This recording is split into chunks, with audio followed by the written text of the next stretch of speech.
Hello, everyone, and welcome to the Black Eel Podcast. These are your hosts, Scott and Mike. So, I decided to be a jerk about this because Mike has made me do so much work in these past couple of weeks that I only did in the past couple of days. So, we are going to get right into this. Our schedule is much different than it normally is. We're going to be starting with Adam Eve, the Invincibles. I guess you would say special episode is the best way to describe it because it really Yeah. wasn't a movie. It's kind of it was described as like a special episode. Then we're Yeah. going to be moving on to talking about my adventures with Superman, the first 5 episodes. There's a lot, so get prepared. Then we're going to be moving on to quickly talking about Gen V that's coming out at the end of September. Then Mike has made me read another Thrawn book that was again actually good. And then we're going to be moving on to the series finale of Secret Invasion, specifically episodes 5 and 6. And then we end, as we always do, with a character spotlight from each of us. So let's get right into Adam Eve. An extremely messed up premise. Yeah. That I. was that was a lot. All right, so for those of you who haven't seen it, it is basically a origin story of Adam Eve. We find out way more than we need to about her, in my personal opinion, in the sense, but at the same time, we also don't know a lot. It was so weird to me. No, it was like we obviously know her powers from To a certain extent, I don't Invincible. think we fully knew what they were No, we saw that she could create projectile stuff. Uh and float uh, or use it to fly. yeah. And you know, I was seeing her as kind of like a Green Lantern kind of spin-off kind of thing. Funny, I was thinking of actually a combination between Phoenix and Green Lantern. Like almost like, you know what I'm talking about? Like, because she was. But I think I definitely felt more of the Phoenix part in this episode than I Hmm. did throughout the entire first season of Invincible, obviously. Yeah. Yeah, I could see that. Totally. Yeah, well, so she was an experiment, which again shouldn't be. I guess I'm a little surprised by it, um, in the sense of like because powers were so looked at so normal in the Invincible season one that I wouldn't have thought of her as a government experiment. Yeah, no, I mean, obviously, I had no idea, and I mean, the focus of season one of Invincible was Was Invincible. Invincible and Omni-Man, so it wasn't really like, we were going into the side story of all these other characters, so I really had no idea.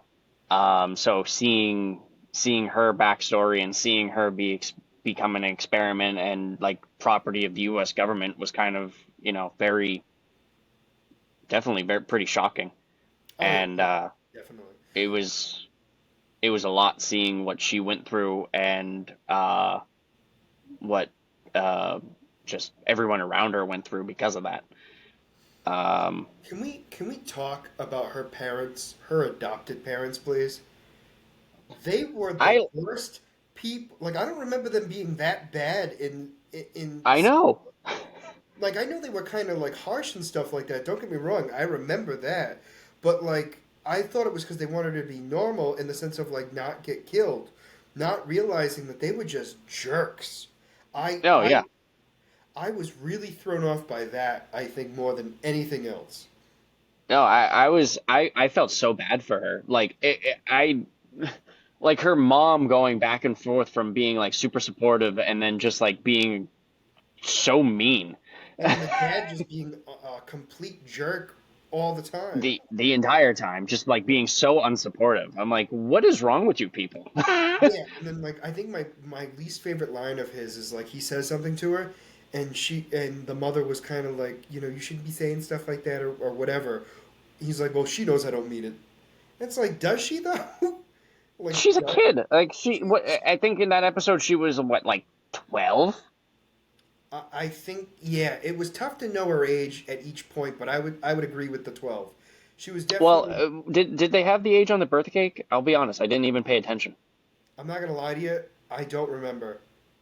Yeah, I completely spaced that To be honest with to you, look at the case. it could have been 12 or 16. It could have been 42 for all I know. Let's be honest. I know obviously it wasn't 42, but I mean like I couldn't tell you how old she was at that particular moment. But Yeah, obviously she was much closer to the her age in season 1. But I would yeah. imagine that this was all before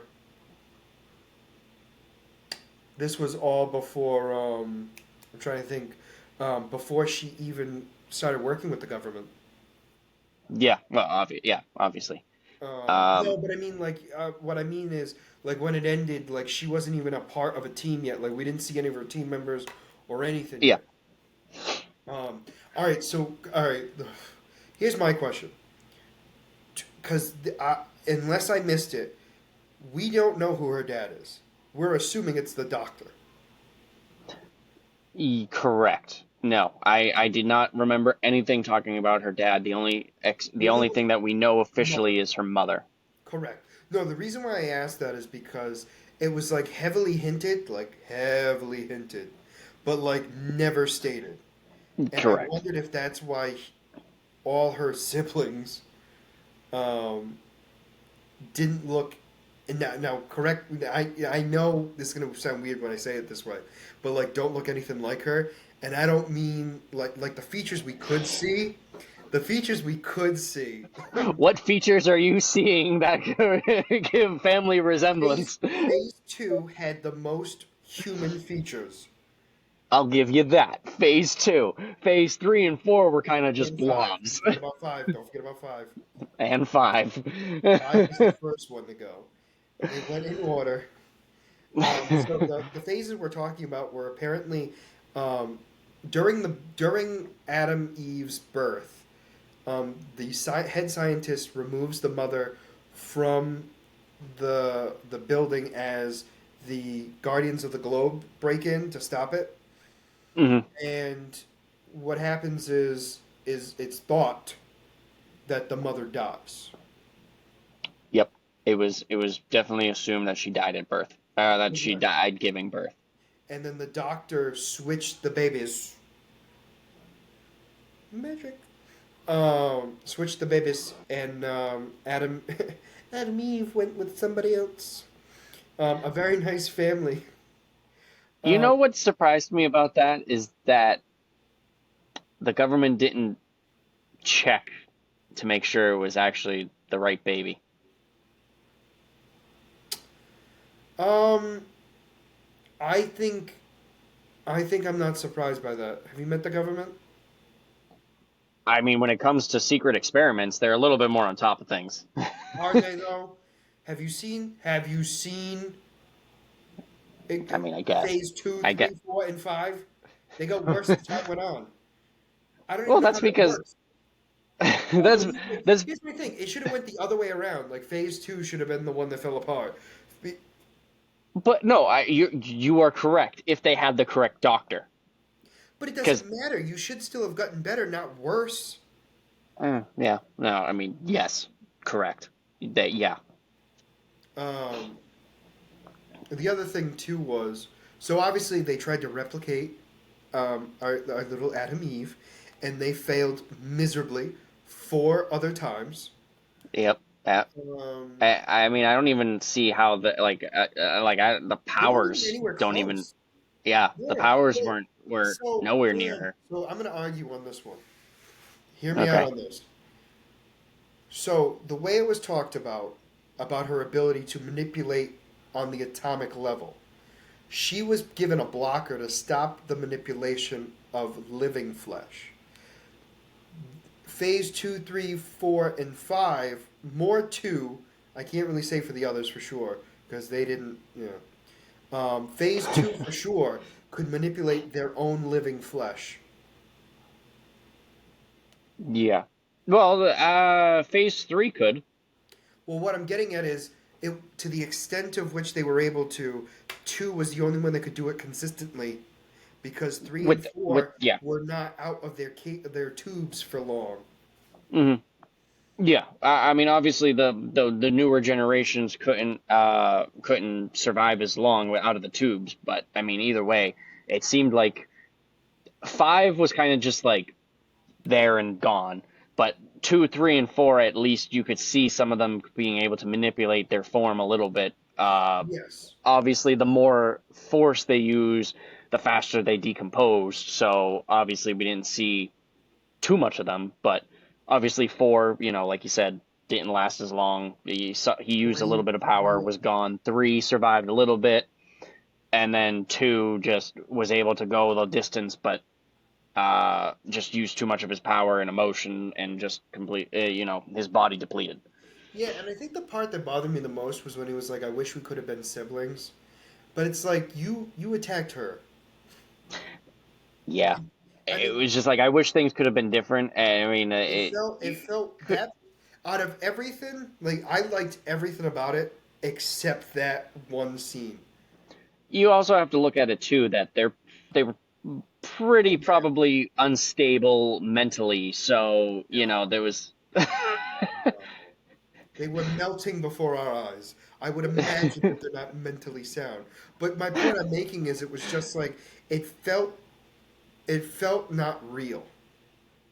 I think it was more along the lines of like I wish things could have been different instead of us trying to kill you, that we could have just been able to do this together. If you like he was trying to put the blame on her in the sense of, you know, if you were better, we could have been a happy family. Whereas If you were around, basically, we could have been a happy family because with yeah, her, we would have been able to fix the problems.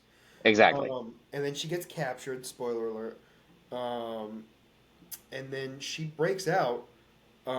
And all right, can we talk about the scientist dying? Um, because that irritated me. That he actually died or No, that you how they didn't did see it. him die. That he got an off-screen kill. Like he got killed Oh, yeah. off-screen. That was Yeah. messed. And a bullet to the head.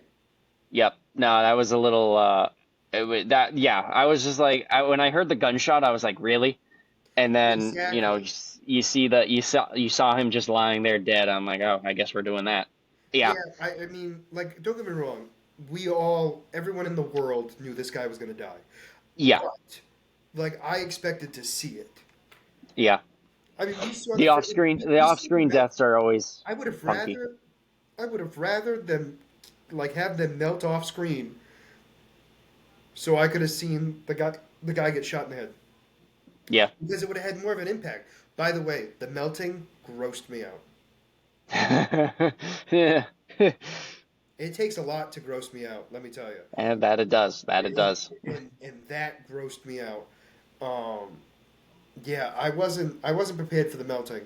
Wasn't prepared for the melting. I wasn't prepared to see the mother die twice.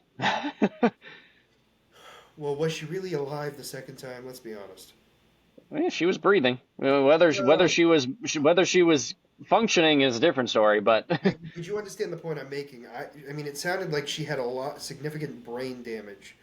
yeah, Um, for she was literally just there to produce a baby.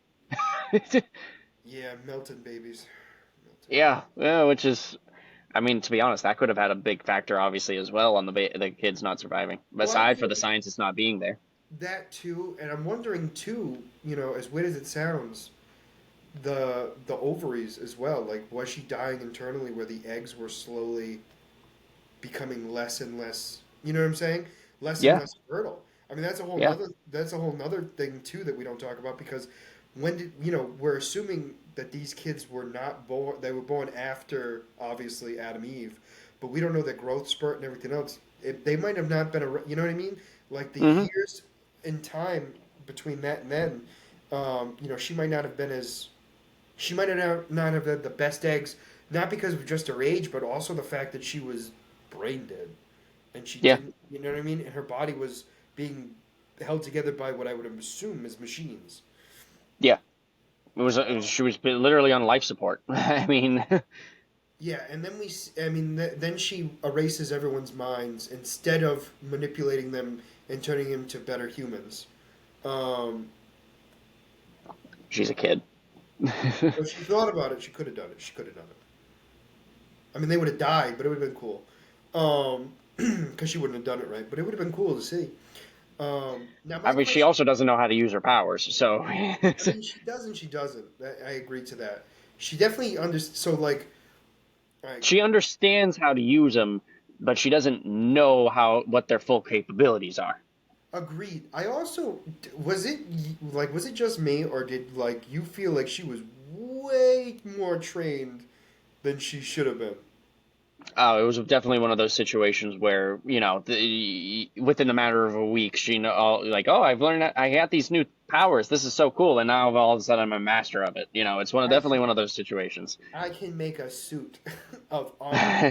Call me Pink Man or Pink Iron Man.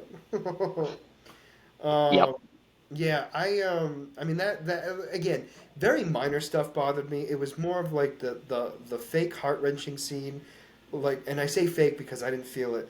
Was when Phase Two died, and then the whole training that she obviously had on her powers that we never saw.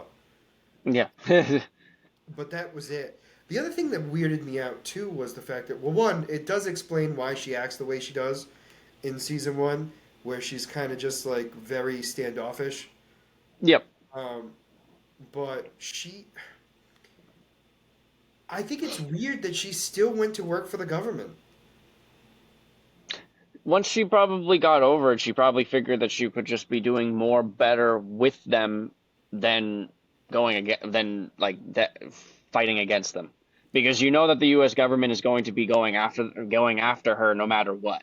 So she was probably just figuring, it's better to just More, to team up with them and they don't know who and do she more is good that way. because they Yeah. don't, or at least they don't know her full details. So I The guess you're only right. one who supposedly is from off of this episode, off of this special, the only two that knew her was the scientist and the military guy. So once she wiped their brain, she's probably in the clear. So here's my question: the military guy, does his voice sound familiar to you? Yeah, he's Is he he's the the blue actor guy? who just huh? Is he the blue guy? The clone Blue Brothers from season one? That I do not know. I do not remember. I do Oh, not remember all the voice actors. looking it up. Who's the fuck? He is, if you remember from Destiny, the Titan, the the main Titan, Zavala. Main Titan. I forget his voice actor name. I'm pretty sure it's him. Okay. I He don't know. just passed away recently. You're on your own for that one. I don't know. Hold on. I'm almost there. Keep talking, Mike. Keep talking about it. What, Keep talking. what did you think of the friend when she turning her back on her when she found out she had powers? That was. I mean, I don't know. It was weird to like. I understand it, obviously, um, because. All right. So it made sense to me because how do I put it? Like, I did feel bad. First off, I'm not going to argue that. Like, it definitely was like sad, but like I understand it because if your friend was able to do that kind of stuff, I think I'd be kind of freaked out too. I wouldn't be freaked out, but I mean, it was one of those things where like, oh, you can tell me anything and all that stuff, and then, Yeah, you know, no, I do get that piece. I definitely get that piece. I'm just stating in general. I was just I get it, but I was definitely very surprised by that. Sorry, I'm just reading on who everyone is. okay, he should, if I His name is am, Erickson. huh? No, no, I'm talking about the character's name was Erickson, but the If I if I am correct in his voice, I'm pretty sure it's Lance Reddick. yep, he voiced Raja Ghul in what? How did he voice Raja Ghul in? Really? I'm trying to find out like where he did it. Huh. Raja Ghul. Oh, he was in Rick and Morty. Interesting. Did not know that. He's in a lot. He was in a Beware the. lot before. Oh, he was also Falcon. He voices Falcon too. Um, Beware the Batman. Interesting. The TV show Beware the Batman is where he played Raja Ghul. All right, so You no, bear I guess I fat. was wrong. Um, he never mind. That character was um, not who I thought it was. Um, anyway, sorry about that. But yeah, I mean like okay. So it was definitely a great episode. It definitely got me excited for season two, obviously. Hmm. Hmm. But definitely feel bad for her. I mean, they could do. I think one of the biggest things I could say is an issue of Invincible is the fact that they throw all these characters at us, and like we're supposed to know who they are. But at the same time, they're not the main story. So it kind of like works. I Yeah, don't know how to explain, but you understand what I mean. Like they throw a lot at us, but like then they also it's like it's not about them. The people you need to know about are Invincible and Omni Man, they give us enough to understand their part in the main story, and enough and about their then backstory to understand why they are what they are for right this second. yeah, and if they feel like it, just like with Adam Eve, they can totally do go about more A lot of origin them. stories. I mean, a lot of them. I Yeah, mean, holy shoot, so many. Very much looking forward to season two. Season two is a star-studded cast. You name it it, seems they're like in it. it. You Yep, name it, they're seems in like it. it. Let's be honest. The only people that aren't are the characters that are dead. Spoiler alert. And And even I liked at the end of the episode that they gave a little bit of what's going on with Invincible and his family. during Like that time. yeah. And I thought it was hilarious about him not understanding the scope of the powers thing and how he'll be what was a duct tape man and, and tie up all the criminals with duct tape because duct tape can do anything. And then it was just interesting, like seeing Omni Man, that character change from season one being supportive father and family man and still being a superhero to the end of it. How he and then he was just like, yeah, I was just all pretending this entire time, and actually I control everything. And you see that at the end of this special. Yeah, I think it was so how I took it, and I do agree with you on the sense of like, I do believe he cared enough because he obviously was going to wait until his family died Hmm. because he knew he was going to outlive them. I mean, let's be honest. But it was the moment his son got his powers, he was like, "All right, we got to speed this thing up because this kid ain't dying." Yep. You know what I mean? And that to me was like the biggest turning point. But I think he was willing to like he cared enough about them, obviously, that he kept them alive, and he didn't destroy Earth right away. Well, I mean, they said it. He said it right in season one that he saw his wife as a pet. He didn't really have like like. I know, but then everyone gets sad when the dog gets put down. I mean, obviously yes, but No, I know, but I um, mean, but the reason why he describes it that way, it's to put it to put into put it into perspective perspective, of because what his. he lives millennia. Yeah, He lives for multiple thousand. he was in season, like at this point in time. What is he, about 1,000 years old already? No, no, he's older than that. Okay. Oh, okay. So, I think he's, and I might be wrong on this, but I thought he was pushing 5,000. oh, okay. I didn't realize he was that old. Hold on. I'm going to tell you right now. Um,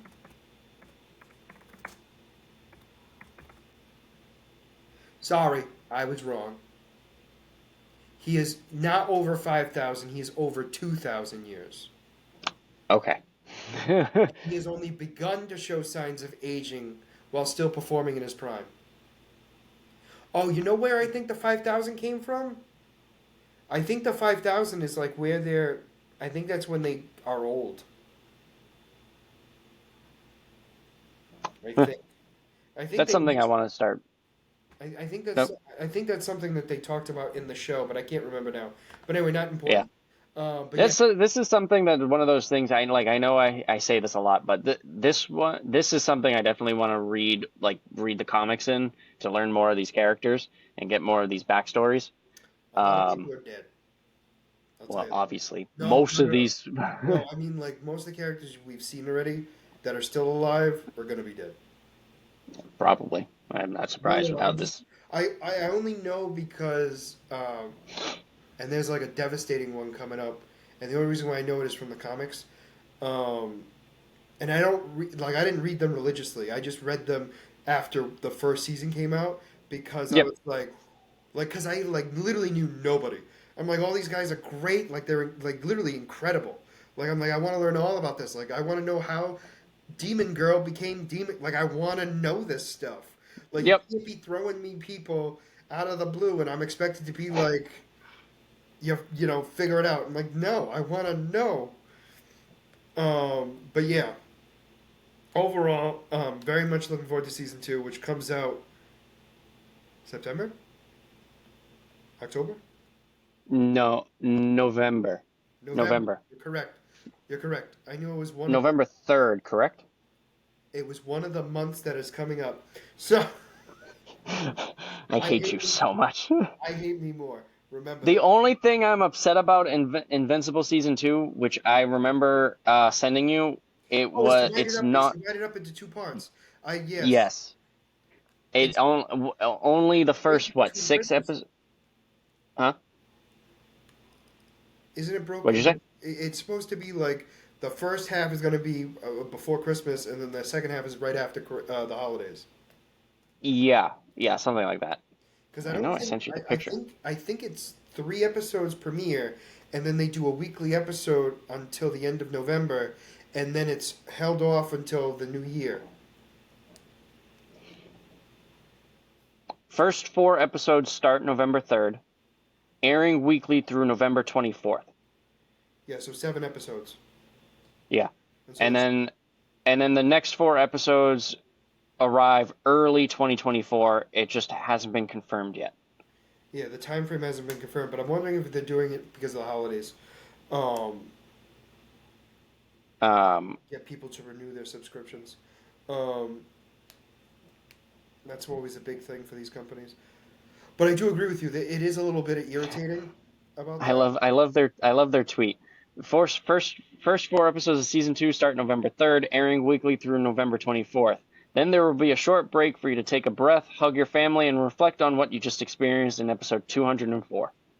I'm like, oh man, I'm not prepared for this. Yeah, Uh, they are basically saying good luck. Um, yep. yeah, I mean, definitely looking forward to it. All right, let's move. Um, Oh, I don't know if you actually saw the picture that I sent you. Did you see that they're talking about maybe in season 2 that there's going to be a lot of Spider-Man Easter eggs and that they're going to be doing like a so Sony tie-in? how could Spider-Man be in it? Is my thing. Uh, No, no. Here's the thing. Like, I understand. Like, they have the contract and everything else, and they have a deal with Sony. I get that piece. I'm not arguing that. What I'm getting at is how does it make sense that Spider-Man is in their universe? I really can't tell you. Apparently, people Like, you spotted the can't be Spider-Man yelling Easter egg. facts at me and then being like, oh. Although what's hilarious is what's really stinks is we can't have J. Jonah Jameson. Well, you can. I mean, yes, but let's be honest, it's probably not the best. Listen, if they're going to be doing season 2, if it's going to feature the multiverse, they can do anything. My point I'm making is it's just J.K. Simmons playing every part. Hey, why not? I'm If fine. he's good enough and he's willing to, why not? He's getting paid. Who cares? But yeah, definitely excited about it. All right, let us move on to My Adventures with Superman. All right, how did you think about it So overall? overall, I think it's decent. I mean, I'm not gonna say it's the best Superman, but it's not the best TV show. I mean, it's a, what is it? It's on Cartoon Network originally, right? So it's gonna be, geared definitely more towards the kids, which is going to be, which Superman should be. No, I agree. Uh, but I mean, it's got its little quirks and whatnot. But I mean, I'm enjoying it. It's not like I'm sitting here dreading watching it. No, Um, I think for me, what it is they're throwing a lot of information at us. how so? Like they threw a lot of characters at us. I mean, granted, I watched all 5 episodes, But I mean, in Yeah, because general, someone forgot to watch it before, oh, so that similar to on top. you're gonna have to carry me a little bit in the first three because it's been been a little bit since I've seen them. But Well, no, what I'm getting. Oh, sorry, Your Majesty. Um, I he know just got the. episode one was live wire. Well, it wasn't live wire yet, technically. The origins of live wire. Yeah, well, this is where it gets weird. So, like the first one, there were no superpowered beings. It was only Yeah. Superman, technically. It was in the second episode, if I remember correctly, where we find out that she's actually live wire, and the other guy was Slade. Oh, yeah, yeah, yeah. Okay, yep, yep.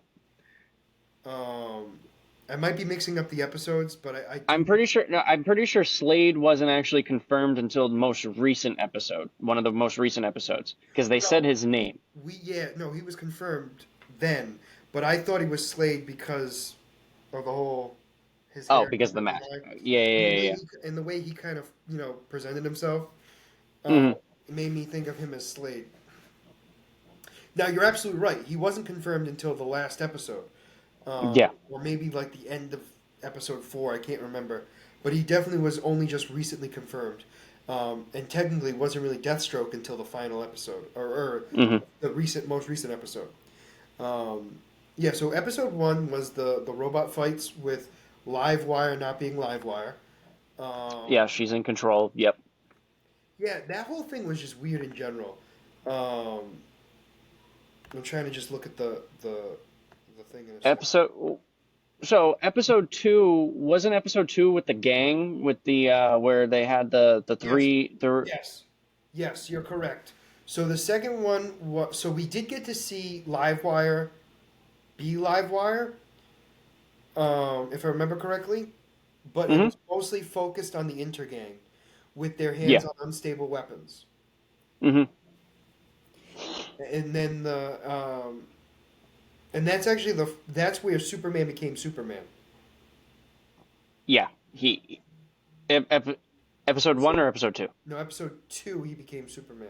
Yeah, that's when Episode Lois dubbed him Superman. Yep. Yeah, but he also got the suit and everything else. Yeah, he embraced the Kryptonian tech and whatnot. Yeah, Um, yeah, and then he became the Superman. Um, which I thought that was interesting. The them instead of the ship being instead of just like a little pod, it was just it like was this huge. massive thing, It was this huge. massive thing, Yeah, and I and that instead of being like okay, we're hiding it, this, when you're ready, we'll be able to go, and it like they were yeah, petrified of it. that thing was not something you could easily hide. They took a No, long time burying it, let me tell you. Um, I don't know how the government didn't find that.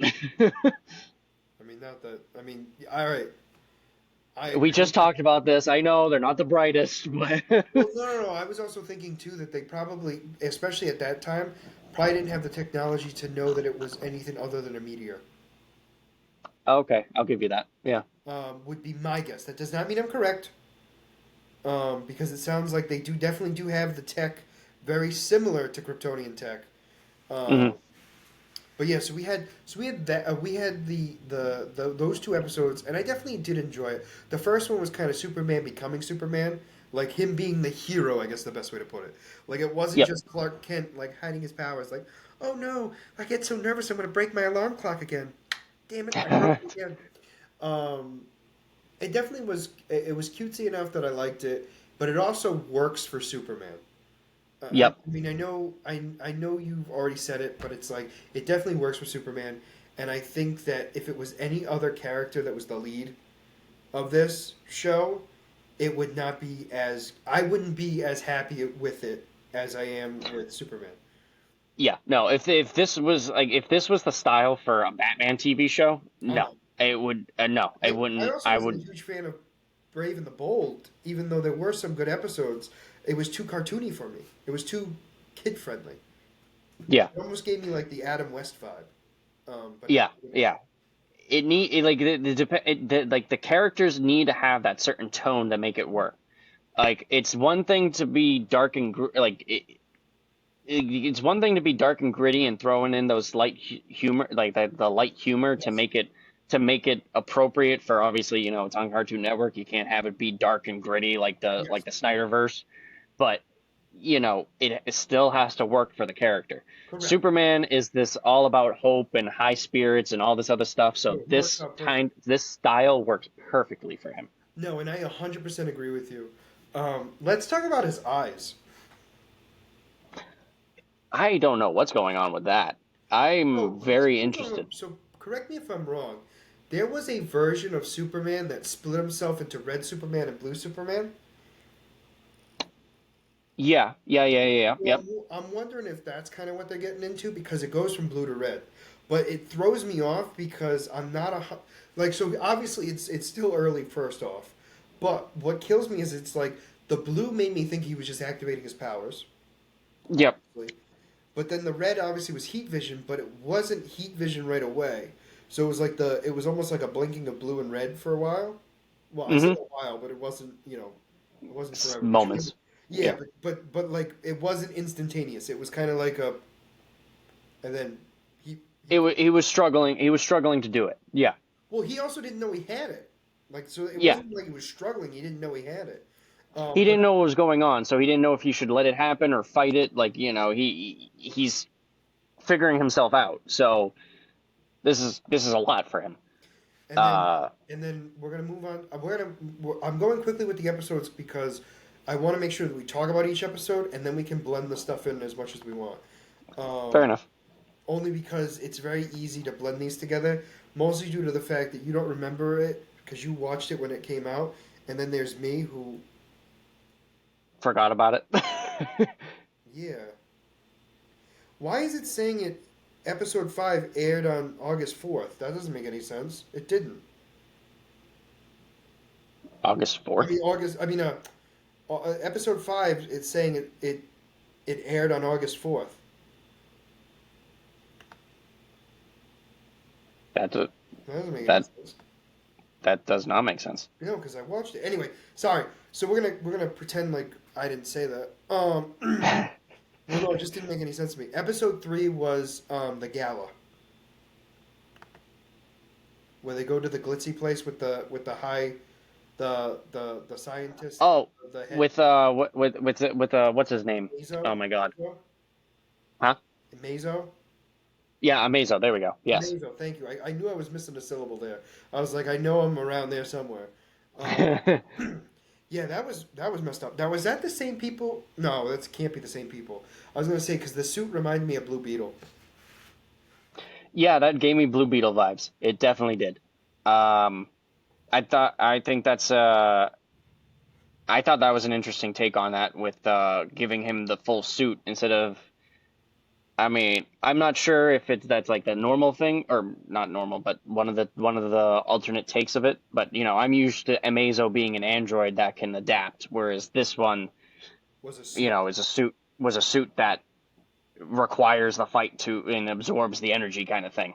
I thought that was interesting. Well, I mean, obviously he can still exist for obvious reasons. He's not dead, but it did absorb a lot of his own energy. Um, Yep.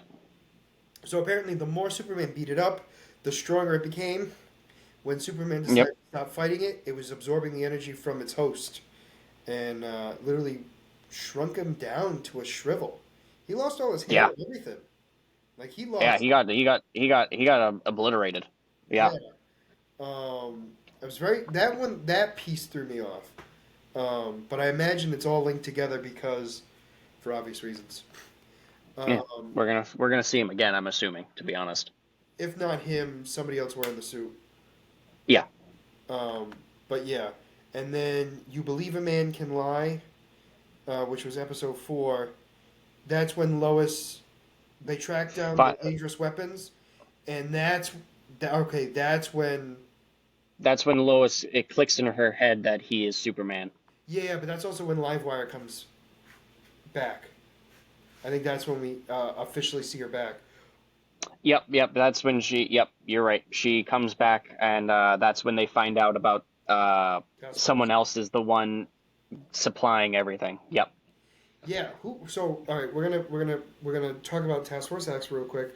Task Force X exists.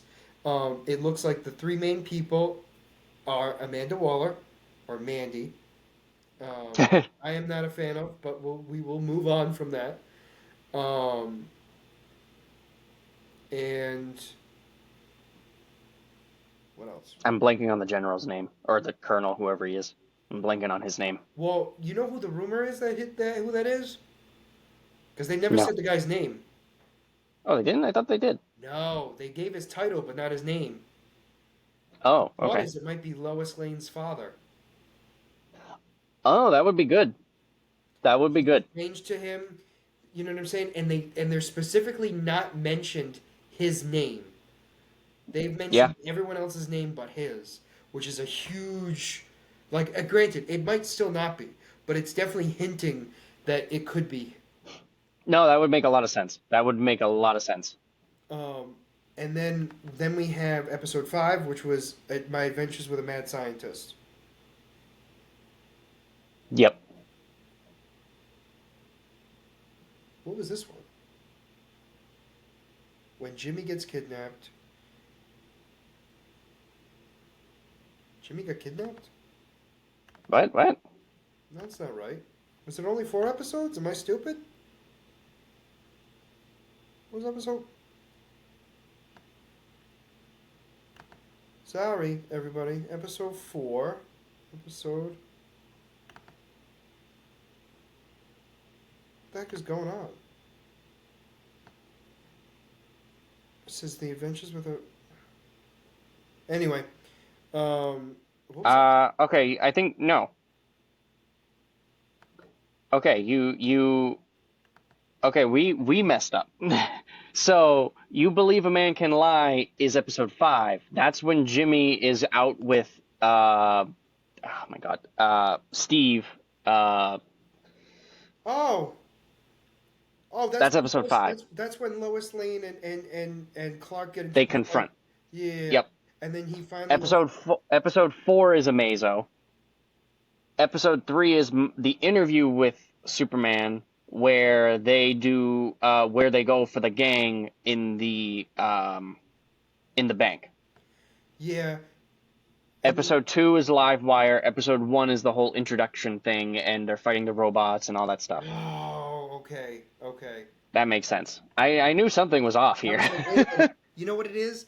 They're combining the first 2 episodes together Yeah, because the first 2 episodes go together. Yep. yeah, no, that makes sense. That's why it's saying there's only the 5th episode isn't out yet. It's because episode 1 and 2 came as a package.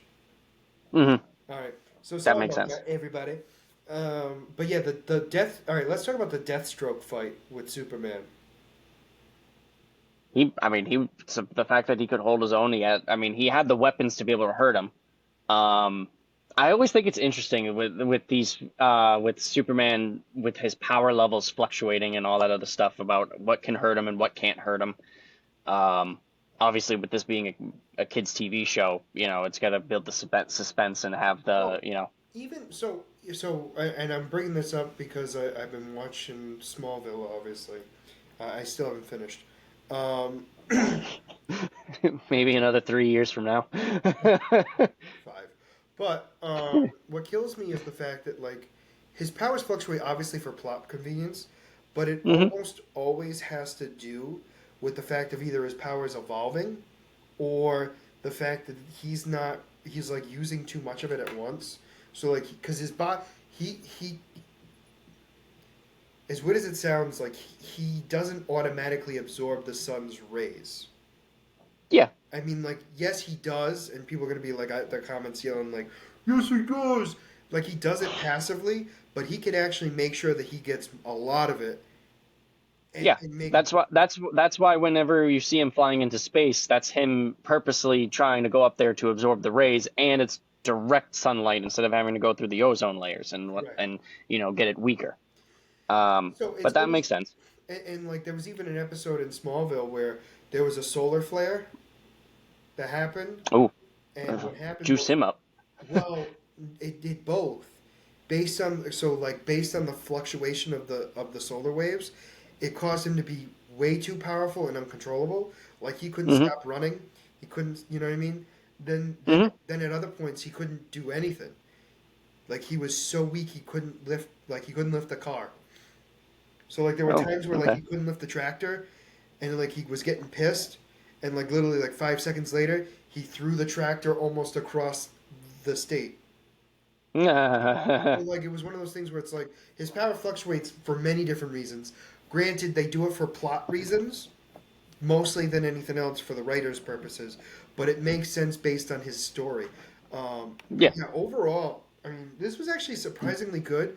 But who do you think Yeah. is in charge of everything? Oh man. Who do you think is making I everything? So I'm going to tell you the rumor I've heard from a bunch of people because I've been reading up on who people think that is, and it's very. I'm very surprised there if this is who it actually is because I feel like it'd be too early for this person. And I say person my thing. loosely. Wink, wink.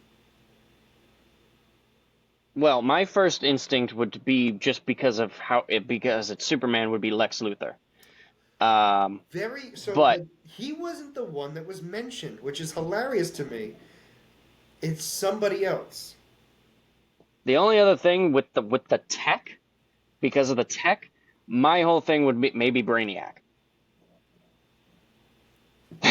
So yes, that has been the big thing that people have been talking about. That it might be some sort of version of Brainiac. Yeah, It doesn't make sense to me because it would have to be a very weak Brainiac or a Brainiac that is trying to understand humans better. Like he's trying to learn about them before taking it over. Because there's got to yeah, it can't be like the Brainiac I'm thinking of because he would just scan it and get rid of it. It's got to be a Brainiac that's wanting to know more about this species before taking it over, if it is Brainiac. Because it very well could yeah, be Lex Luthor. But I feel like it's not, the tech is too advanced to be Lex Luthor. yeah. I mean, it definitely can. With Brainiac, obviously, Brainiac has a lot of different versions.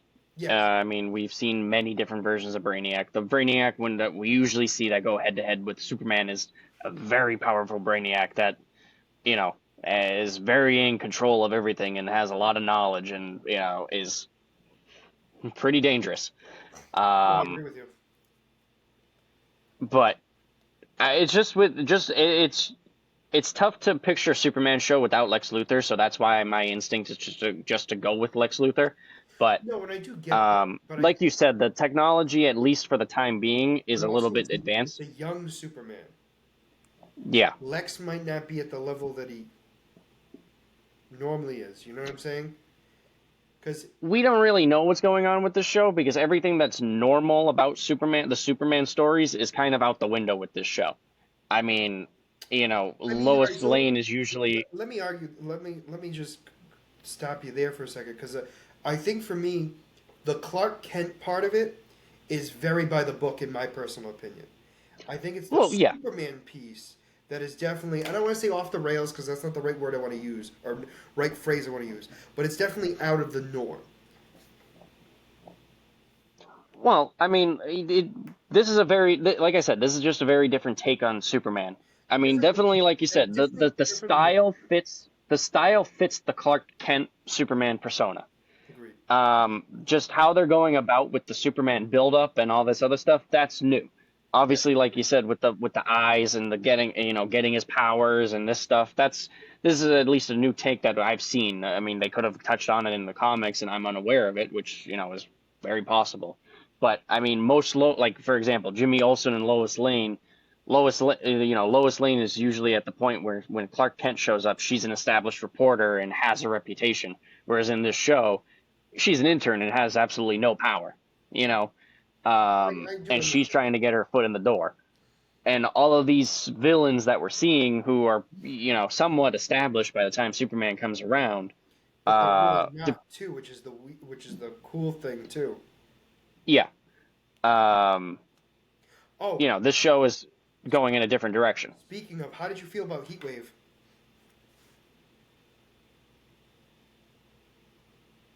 I'm blanking on when we saw him. Her. Totally blanking. Her. It was a gender swap. So, um, it was When was it? I think it was at the was it the intern gang? No, I can't remember now. It's gonna bother me. Maybe it was the I can't remember, but they had the suit with the flamethrowers, and they literally named the suit the heat wave suit, which irritated me. But it was because it literally was called that. So like the idea is like when given the name of heat wave, it's not because of they came up with it. It was just the name of the suit. So Yeah, like it was just a little bit of a nod to that. Um, they did. I'm actually completely blanking on seeing Heatwave. I'm like, when was it? Because I remember I remember. Livewire. So it was so I remember Livewire, Slade. Although we didn't know it was Slade yet, we had the The three Jumbo gang Fist, members. the Jumbo Fist, Yep, the fists, the yep. The Mist, freezing girl. Mist, and then uh, what was her name? The Sonic. So, Sonic Boom. I'm just gonna say Sonic Boom. Okay, Yep. and then I don't remember the name. we had another. I swore we had another group. Amazo. Yeah, but Heatwave was there at one point. Now it's gonna irritate me because I know Heatwave in Was it the first episode? no because he wasn't being Superman yet. Super episode one was the robots at the dock. And Yeah. we saw Intergang. Just at the beginning, kind of. Yes. No, you're absolutely correct. I'm not arguing that piece. What I'm getting at is, hold on, that's gonna bother me. I'm just blanking on Heatwave. Heatwave did exist. Give me a I'm moment. not. I'm not saying that he. I'm not saying he didn't. I'm just completely blanking We on have it. Superman, we have Lois Lane, we have Jimmy Olsen, which we already talked about. Perry White, who runs the Daily Planet. Daily Planet. We have Martha Kent. We have Jonathan Kent, which we already know. Jor-El, Agent Slade Wilson. That's hilarious. He's not Deathstroke. Um, Not yet. no, technically not yet. We have Amanda Waller. Then we have the General. That's what he was going by, the General. The General. I couldn't remember. Yeah, he Which I was said that. I said it was either the General or the Colonel. General. Where was Heatwave then? It would Heatwave. be it would be hilarious if you're mixing this up with No, Smallville. no. No. Guest star.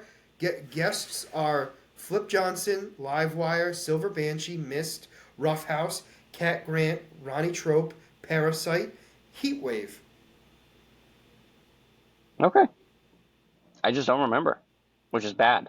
Why can't I remember when he fought her? Because he fought her in the streets.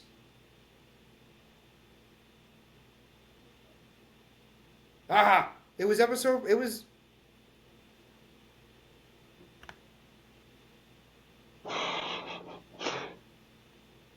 I know I saw it. It's saying. Why is it saying. That's weird. Hold on.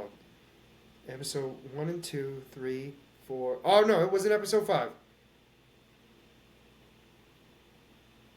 It was in the last episode. It happened in the last episode. Really? Yep. So, however, she has an opportunity to expose So Lois Lane goes after Superman. It's when she tries to follow him all around town. One of the people he attacks Superman is distracted by Heatwave. Remember when they're locked together? Right. Yep. I was like, I Yep. know Yep. this happened. I cannot be that crazy. Okay. Yep. Now I'm remembering. It was one of those passing by moments when he was just going around solving all the crimes. Yeah, Yep. Yep. Yep. Yep. Yep. Yep. it wasn't a big. It wasn't a big like. Excuse me, a big thing. Okay. But it was. Yeah. Yeah. Okay. I'm like, I am not that crazy yet. Uh, Nope. Nope. Nope. Nope. Now yeah. I remember. Overall, I think Yep. it's good. I think it's gonna need some time. I don't think. Yeah. Like I said, this isn't like the greatest show ever, but I'm enjoying it. It's a fun time. I think it's gonna as the more episodes come out, it's gonna grow. I'm pissed off at Lois Lane because she gotta be mad at Superman for keeping a secret from her, even though she threatened to expose him. But In fairness, that's happened like almost every version. I know, but this one was a little bit different just because of the fact, obviously Lois Lane always tries to go for the identity of Superman and whatever, but the fact that she's just the point of the show right now is to be mad at her, and obviously she's gonna redeem herself, and they're gonna get along. Um, And then poor I feel Jimmy. bad for Jimmy. Jimmy is just getting the real stick of the situation. I mean, at the end of episode 5, man, it felt like he had nobody. Oh yeah, I was really upset. Like, Phone, nobody, anything. I was like, wow, poor Jimmy. Um, yep, not a single phone call. He's calling them left and right and just completely ignored them. I felt bad no, I know. sitting at the bus stop. Yeah, yeah. It was definitely sad. But definitely looking forward to it. All right, let's move on to Gen V, which is a spin off series of The Boys, which is airing at the end of September. Please tell me I'm correct on that. I should be. That one, yeah, you should be correct. Yes. So, for those of you who don't know, this is going to be a spin off series that it is not clear when it's supposed to take place, although the rumor is it's supposed to be taking place after the events of the latest season of The Boys. So we're Oh, unclear. is it? Okay. Yeah, so it's unclear if it's going to be like LinkedIn, like it's kind of like sort of in the middle, like meaning like partially in that season, and then Yeah, as the season's going on, this is taking place. yeah, so it's unclear on that one, but I think we'll know when we get to it.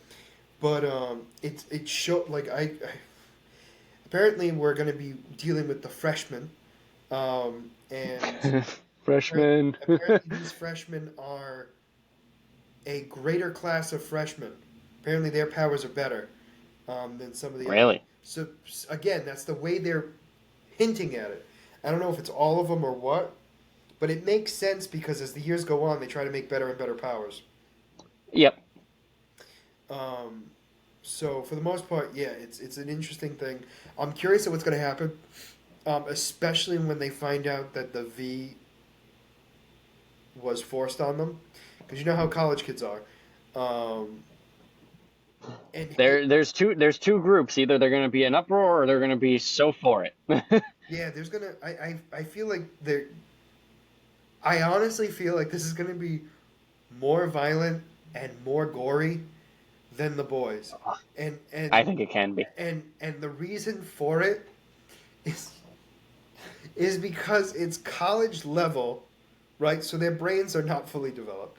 They have superpowers, and they can basically do whatever the hell they want to do. And let's Yep. be honest, they're going to do whatever the hell they want to do and not care about the repercussions because they're gods. And What makes it funny is that you're describing this, and I'm sitting here going, yeah, that basically describes the seven anyways. So, because with Homelander throughout yes, the first first few yes, seasons. but hear me out on this. Most of the seven were actual heroes in the beginning. It was when they realized what it was like is what corrupted them. Yeah, I'll give you that.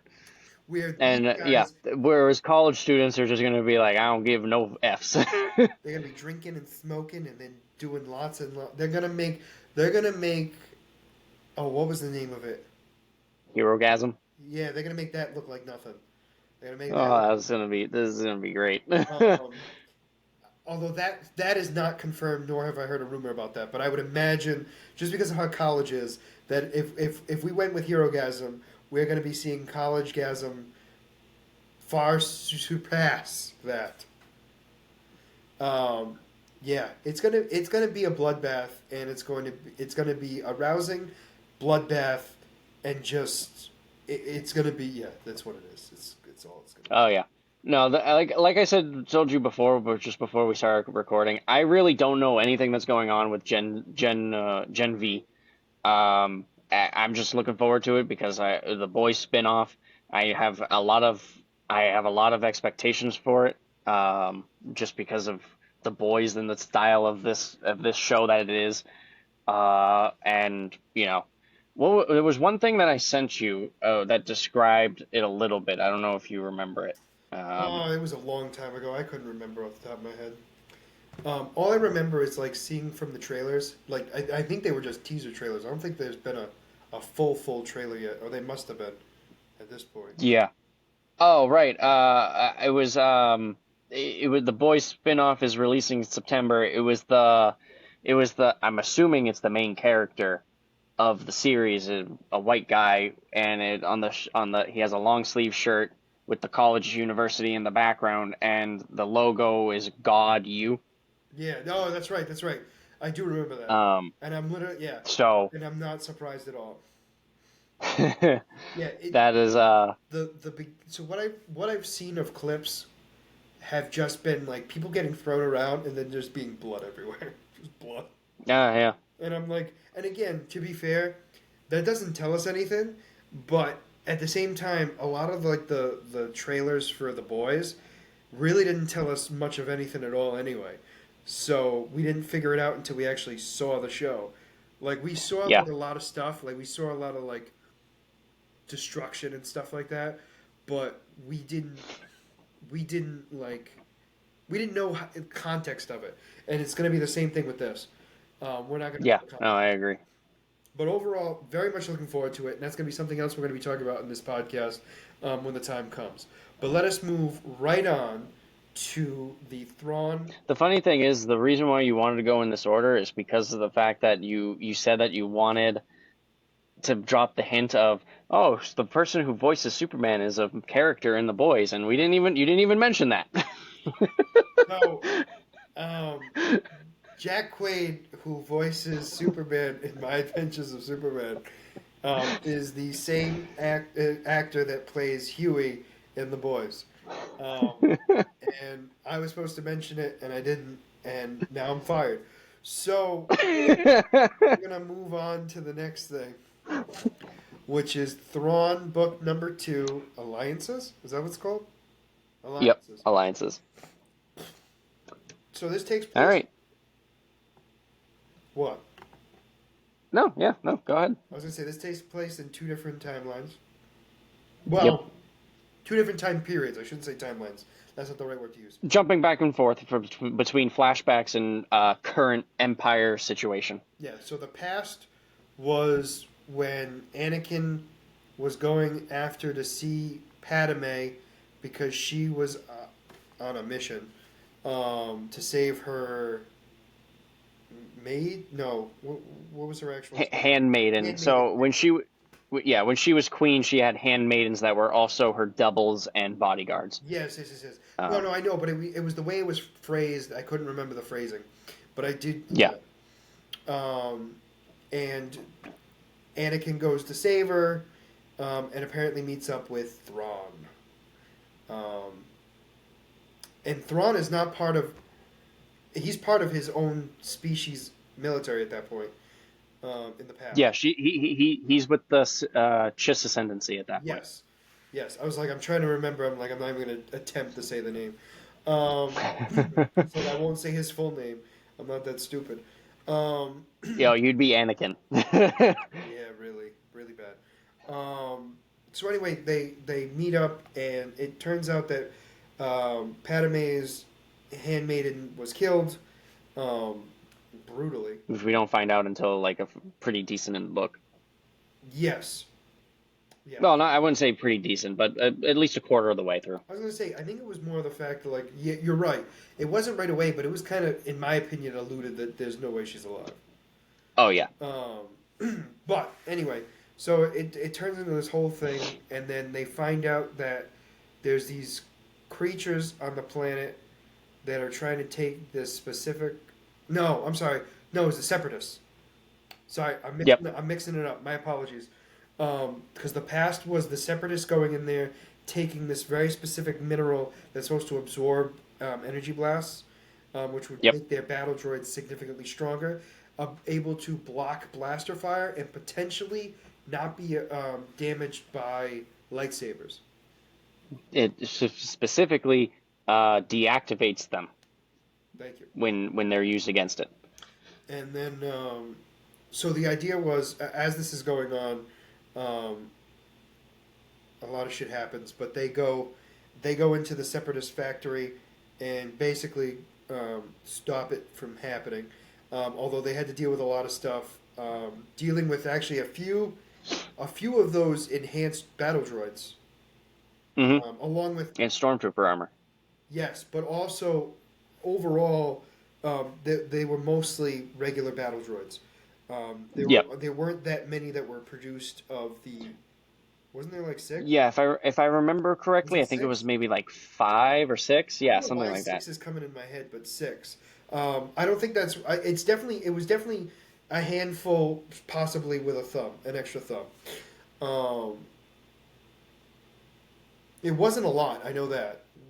No, no, no. I think it was when they first encountered them because they didn't weren't sure what it was. It was three when they first encountered them because because Thrawn had a lightning bolt that could affect them, a lightning gun, Yep. and it had 3 shots in it, so he could have taken out all 3 of them.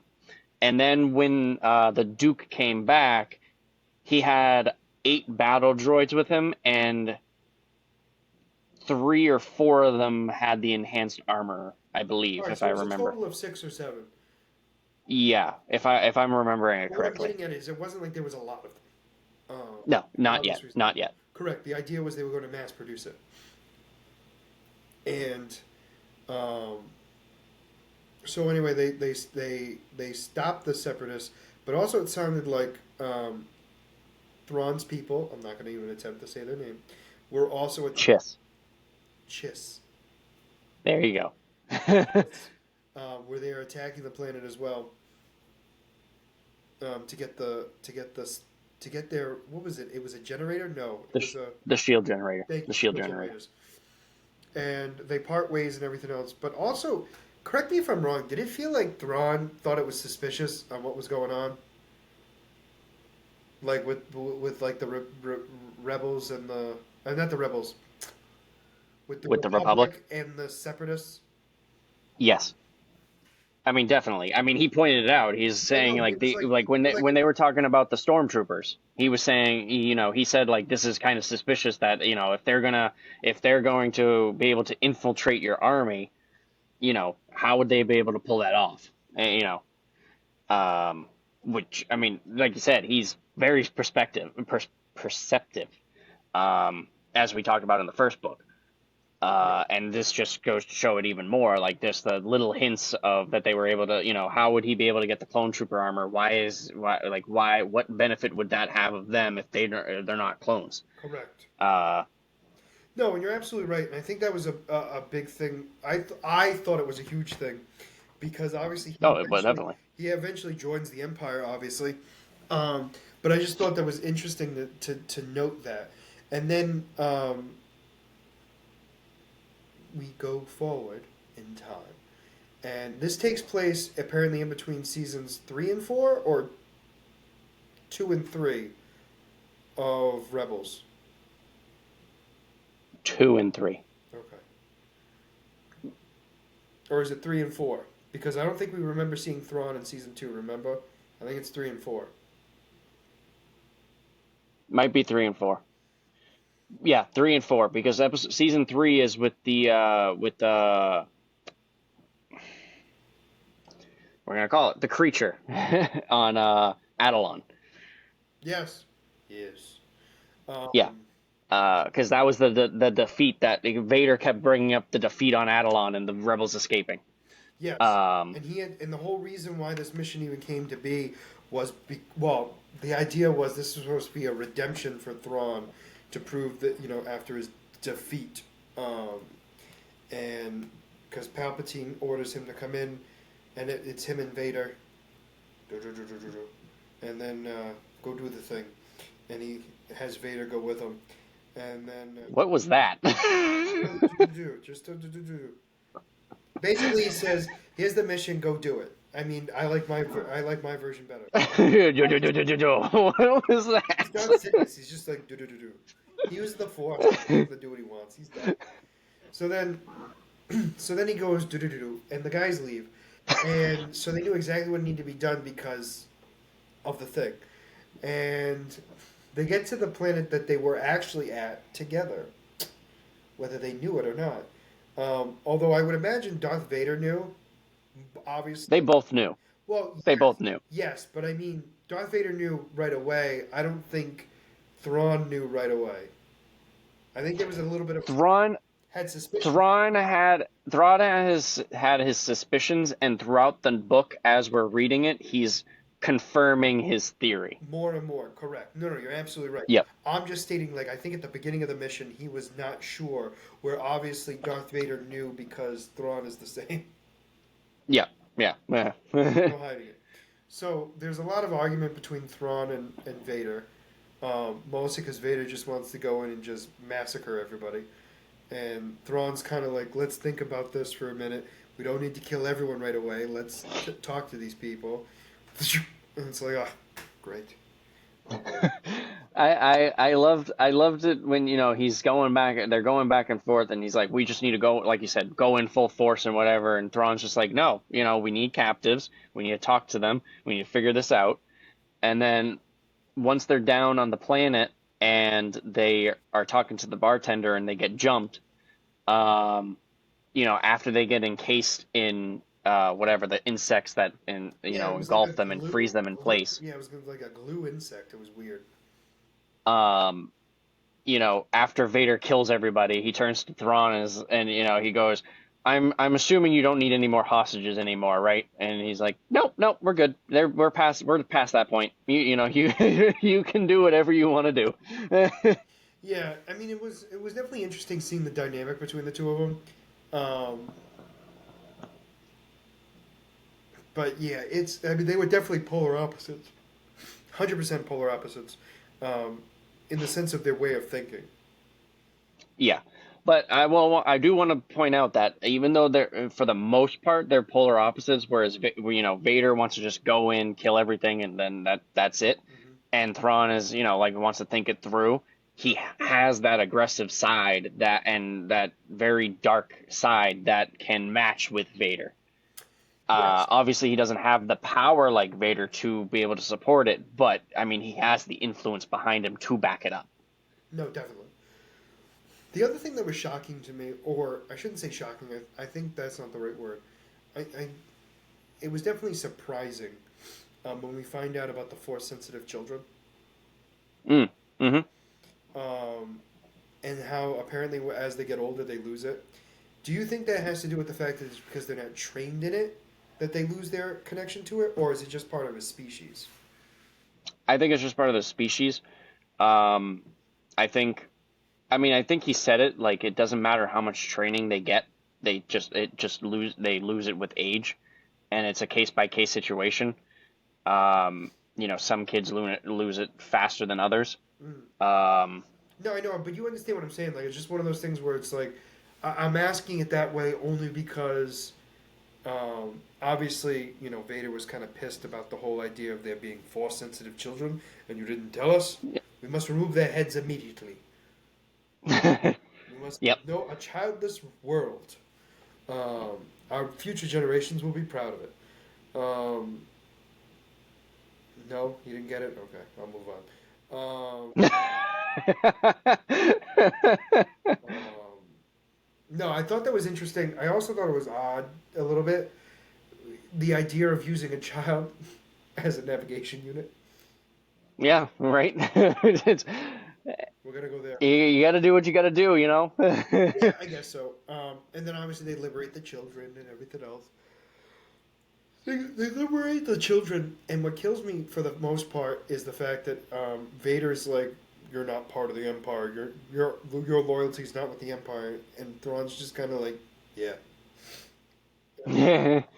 It's like, I mean, very he's very honest. blunt. He's just like, No, and he's very honest about it. I mean, not that I want to say he would lie because I don't think he would, because he's obviously been very honest, or else Palpatine wouldn't keep him around. Um, hmm but obviously their means are very similar, or else Thrawn wouldn't be wasting his time being with them. yeah. And obviously, it's working in Thrawn's benefit in some sort of capacity. Um, It's un. Like I talked to you, like I said in the last episode, where Thrawn's goal is to protect his people, and he's looking to build up the Empire to make it as powerful as possible to protect his people. Yeah, I think it's Um, just one of those things for me too. It's like it's unclear his motive. In the show, it was unclear what his motivation was, and I think in these books, obviously we get a bigger picture of what his life is and what his goals are and everything else. I still don't see what he's done has actually helped his people.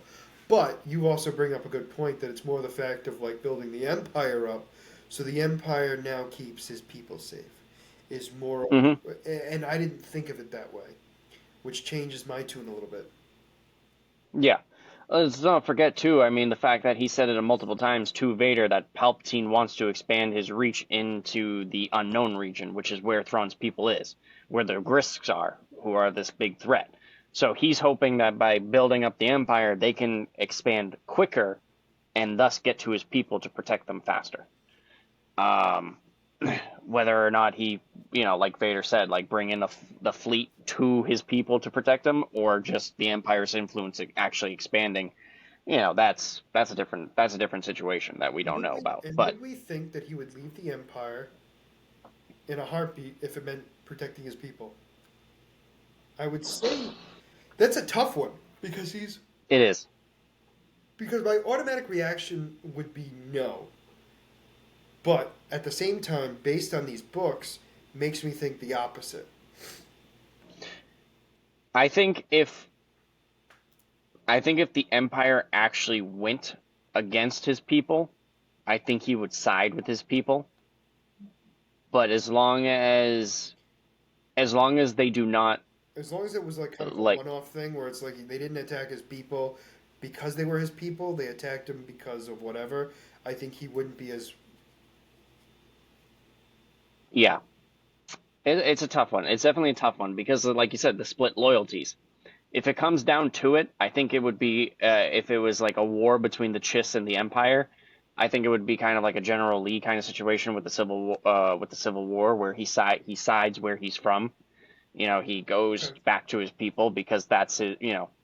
At the end of the day, like I said, he's doing everything for his people. So if it comes to the Empire trying to kill his people, I think he's going to do whatever he can to protect his people. And also, his people are having a civil war or on the verge of a civil war Yes, because some of them are on the side of that species, and the other half. possibly. Well, that's the thought, and then the other half is not. Hmm. But yeah, very interesting. I did like this book. I thought it was a much easier read than the last one for sure. I Not was wondering. That was going to be my that was the question thing. was whether. Not that I didn't like it, because I'm not saying I didn't. It's not that I didn't like the first book. The first book was just so much like. It was too much time jumping for you that you couldn't keep track of what was going on. This was two different stories, and I could follow them.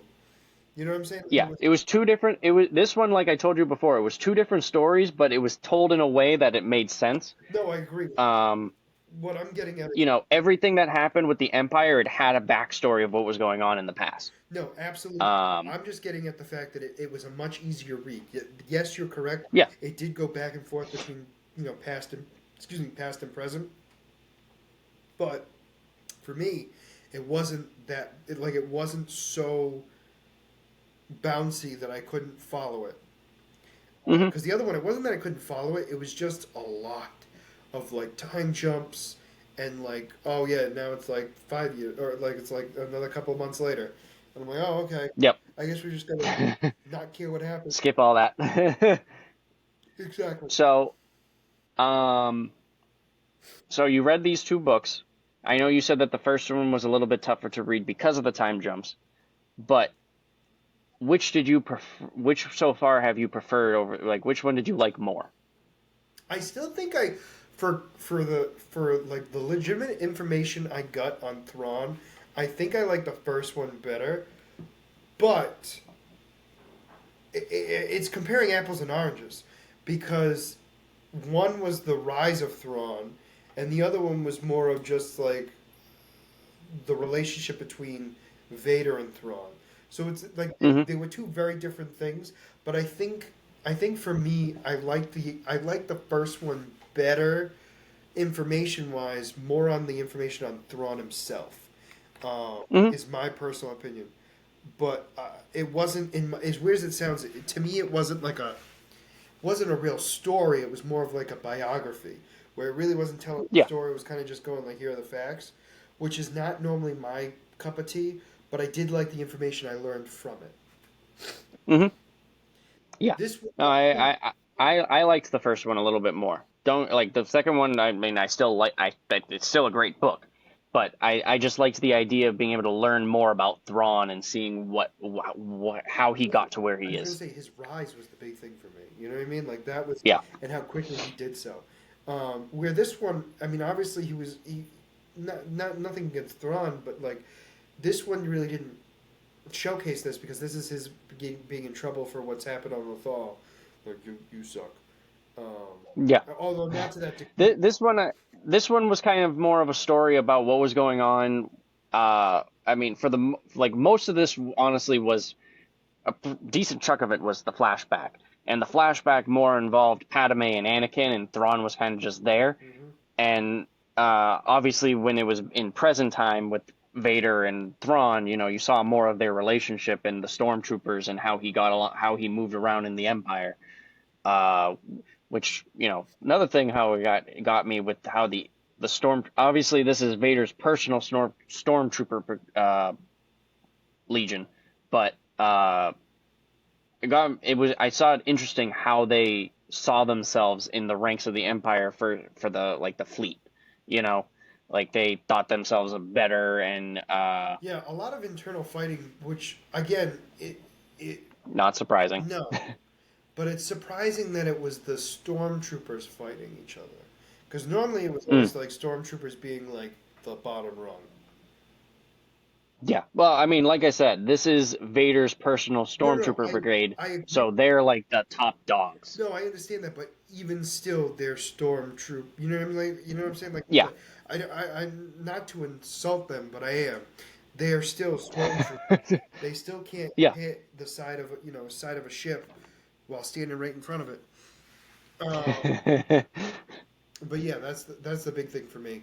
But overall, I did like it. Um, anything else you want to add before we move on, or any questions you'd like Yes. to ask before? Oh, okay. Yes. I Don't just don't don't asked. I don't you just jump the asked. gun. This is why I asked. What You just jump in. you jump ahead anyways, so it don't matter. I am very Um, impatient. what was the next question that I was going to ask you? Crap. Great, It was, huh? great story. Good story. You know what? I think for me too was the interaction between. I did like the interaction between Vader and Thrawn overall because they are so opposite in the sense of like military wise. Um, I thought the story with Vader's whole um issue with Thrawn was like his jealousy with Thrawn and Palpatine's relationship. yeah, which makes sense. Vader was afraid that Thrawn was gonna, undermine him and take his place where, They were two very different pieces on the chessboard, yeah, and I don't think it, I think one of the biggest things for me, what this showed me about Vader, um, obviously Vader's very powerful, but I think it also shows how I don't want to say stupid because that's not the right word I want to use, but how I guess I mean I don't like phrasing it this way, but I guess emotionally unstable, where he takes things. he is. I know, but I mean like, but you understand what I'm saying? Like when you think of Vader, you think of him as a strong, powerful being, and I'm not saying he isn't because he still is, but what I'm getting at in this, it was kind of like a crybaby type of thing, almost, Yeah, and it was just yeah. like. Mm, it, I don't want to say it didn't like it definitely didn't show Vader in his best light. No. It showed him like the mental battle that he goes through. Like he, constantly fighting his Anakin memories, constantly worrying about what Palpatine is doing. His whole purpose is to serve Palpatine. It's And weird to me that he doesn't want his Anakin memories because wouldn't him thinking about Padme make him stronger because he's pissed that she's dead? Or is it because he still loved her? Is that part of the problem? Like why did he want to erase Anakin completely? Was my question. the idea of when you become Sith, you're taking on a new persona. So you're a completely new person. So that person that you were before no longer exists. So anything in the past, in his head, as Vader, makes him weak because Anakin was weak. Vader isn't Anakin because Anakin wasn't strong enough to save the ones he loved. Anakin died so If Vader could live. yes, Okay. Anakin wasn't strong enough to protect people. Vader is, and if he goes back, if he remembers his past, Mhm. that's showing weakness because he's not strong enough to overcome that. I can't think of my past. Never. All right. So I remember the thing that I wanted to say to you. Um, I don't remember if it was last podcast or a couple podcasts, whatever. We were talking about the um, the emotional attachments that Jedi can't have. Mm-hmm. And you were saying that you were thinking that the Jedi Order were saying you can't have attachments to protect your families and all that stuff. Um, this book really showcased that the downfall of having emotional attachments to the Jedi, because as you saw with Anakin, his whole focus was Padme, even though there was this entire situation going on that involved the Separatists and the Republic and how that could severely, if they got away with what they were doing, the Republic was screwed. And instead of focusing on stopping the Separatists, his goal was I got to get to Padme. So you're absolutely right, and I don't think I thought of it. Meaning, like when reading it, I don't think that thought came into my head. But you're absolutely right. It showed how unfocused he was because he's so connected to the Force, he can feel her, and he can feel when Yep. she's in distress. So, okay, I get it. That being said, if you don't have attachments, how do you make more Force babies? Hey, I'm not saying hey, you can have relations. You You can just go can't do love them. your little. You just can't love You them. can't you can't you basically. Vader's 1,000 years old. He's got 47,000 kids. He's like, I don't, no attachments. Gotta go. I'm not paying out. You can have all the one night stands you want. You just can't put a ring on it. Gosh. Uh, Jedi's looking. Are they hiring? Um, it's I so all right. So first off, I do agree with you that yes, the attachments are a problem, or at least demonstrating how they can be a problem. Because Hmm. Anakin is also still not stable either. Yeah. Here's the thing. I do agree with you that it's a good example why it's bad, but Anakin's not the best example of a Jedi. No. I mean, I will 100% agree with that. But I agree But with you that it definitely demonstrates a huge issue that I did not think of in the whatever podcast, whatever episode we talked about it in, where I didn't yeah, realize that it was that much of a burden because you will always be able to feel them when they're in distress. yeah. But it also, now that I think about Um, it, it does make sense with him and Hera, Kanan and Hera, like he could sense her and everything else. So I guess it was there, but it was never as a deterrent. You know what I'm saying? Like at least not in that sense. But I think it wasn't as strong or had enough time to develop that it was a problem. I think the thing with Kanan and Hera, that was a different situation because of the fact that finally he finally was able to become one with the Force. So he finally got to that point where he knew what his duty was at the end of the day, no matter what. Mm-hmm. He still loved her, and he still loved Ezra. And his baby And everybody else. that he didn't know. He has a baby. um, but he was at that place where he finally found that inner peace. He was able to balance everything. Most of the Jedi weren't able to balance everything. Uh, Granted, don't forget, Kanan still wanted out. He wanted him and Herrick to get out, Well, but he was willing to put everything on the side until. he got blinded. What do you mean? Wasn't it up until he got blinded that he like not that he didn't want to leave, but I mean like there was a point where he still oh no, you know what? No, you're right. Never mind. Continue. He wanted out up until the very end, but Right. he was willing to put it on the side for Hera to accomplish her goal because Right. he knew that until she finished her mission, She was not she wouldn't be able to focus on them. correct. So his goal was to protect her while also doing his duty. Um, but I mean, he sacrificed himself to save them. Yes. So he was in that particular place where he was so complete with the Force that he was able to balance everything, even though he was still conflicted. Okay, fair enough. And I'm pretty sure at some point they said that you could, as a Jedi, you can love someone, but you have to be able to. Oh wait, no, this is a different book I'm reading. Scratch that. More books. I'm going through the whole No, can we, Fall of the I want to make Republic. this clear. All right, just for the listeners at home, he's now. There's nothing against this normally, but I just want to make this clear that he is not reading it; he's listening to it.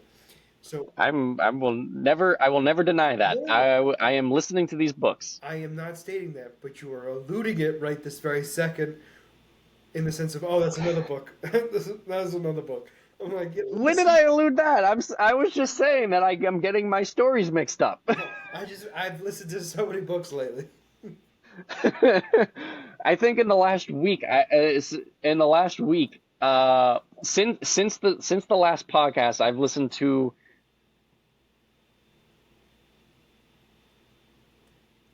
five Star Wars books. My gosh, I can't do this. I can't. All right. So, anything else about Thrawn alliances? um, what? Why don't you already ask me what you wanted to ask? No, I did. Hey, there's a whole book, bro. I'm just like I didn't think you. I figured if you had more, you would have already said it or asked it. Listen, we've been going through different conversations. What do we gotta do? Why am I gonna cut our conversation short? Sorry about that. I know everyone likes hearing silence while you come up with a question, so I will gladly let them have their silence. You know what? Fine. Let's move on to Secret Invasion. Whatever. Fine, No, no, no, Mr. it's okay. Attitude. It's okay. This podcast could have 20 minutes of silence. Go right ahead. Go right ahead. I hate you. You hate me Um, because I'm right on this one particular point. Exactly.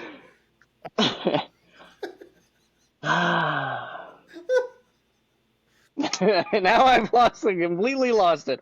All right. So, we're When you see, I liked in the book how they had um like another kind of hallway scene with Vader. I don't know if you remember it when they're storming. I believe it was you're talking about like in the opening of the episode 4. Like that hallway scene? Or are you talking about yeah, yeah, like yeah. the Rogue One at the end of Rogue One, the Yeah, very yeah, last yeah, scene yeah, yeah. where he's storming the ship with the stormtroopers and he's using the second suit as a decoy to draw out the insects, and then he comes in and just like walks through and mows through them all.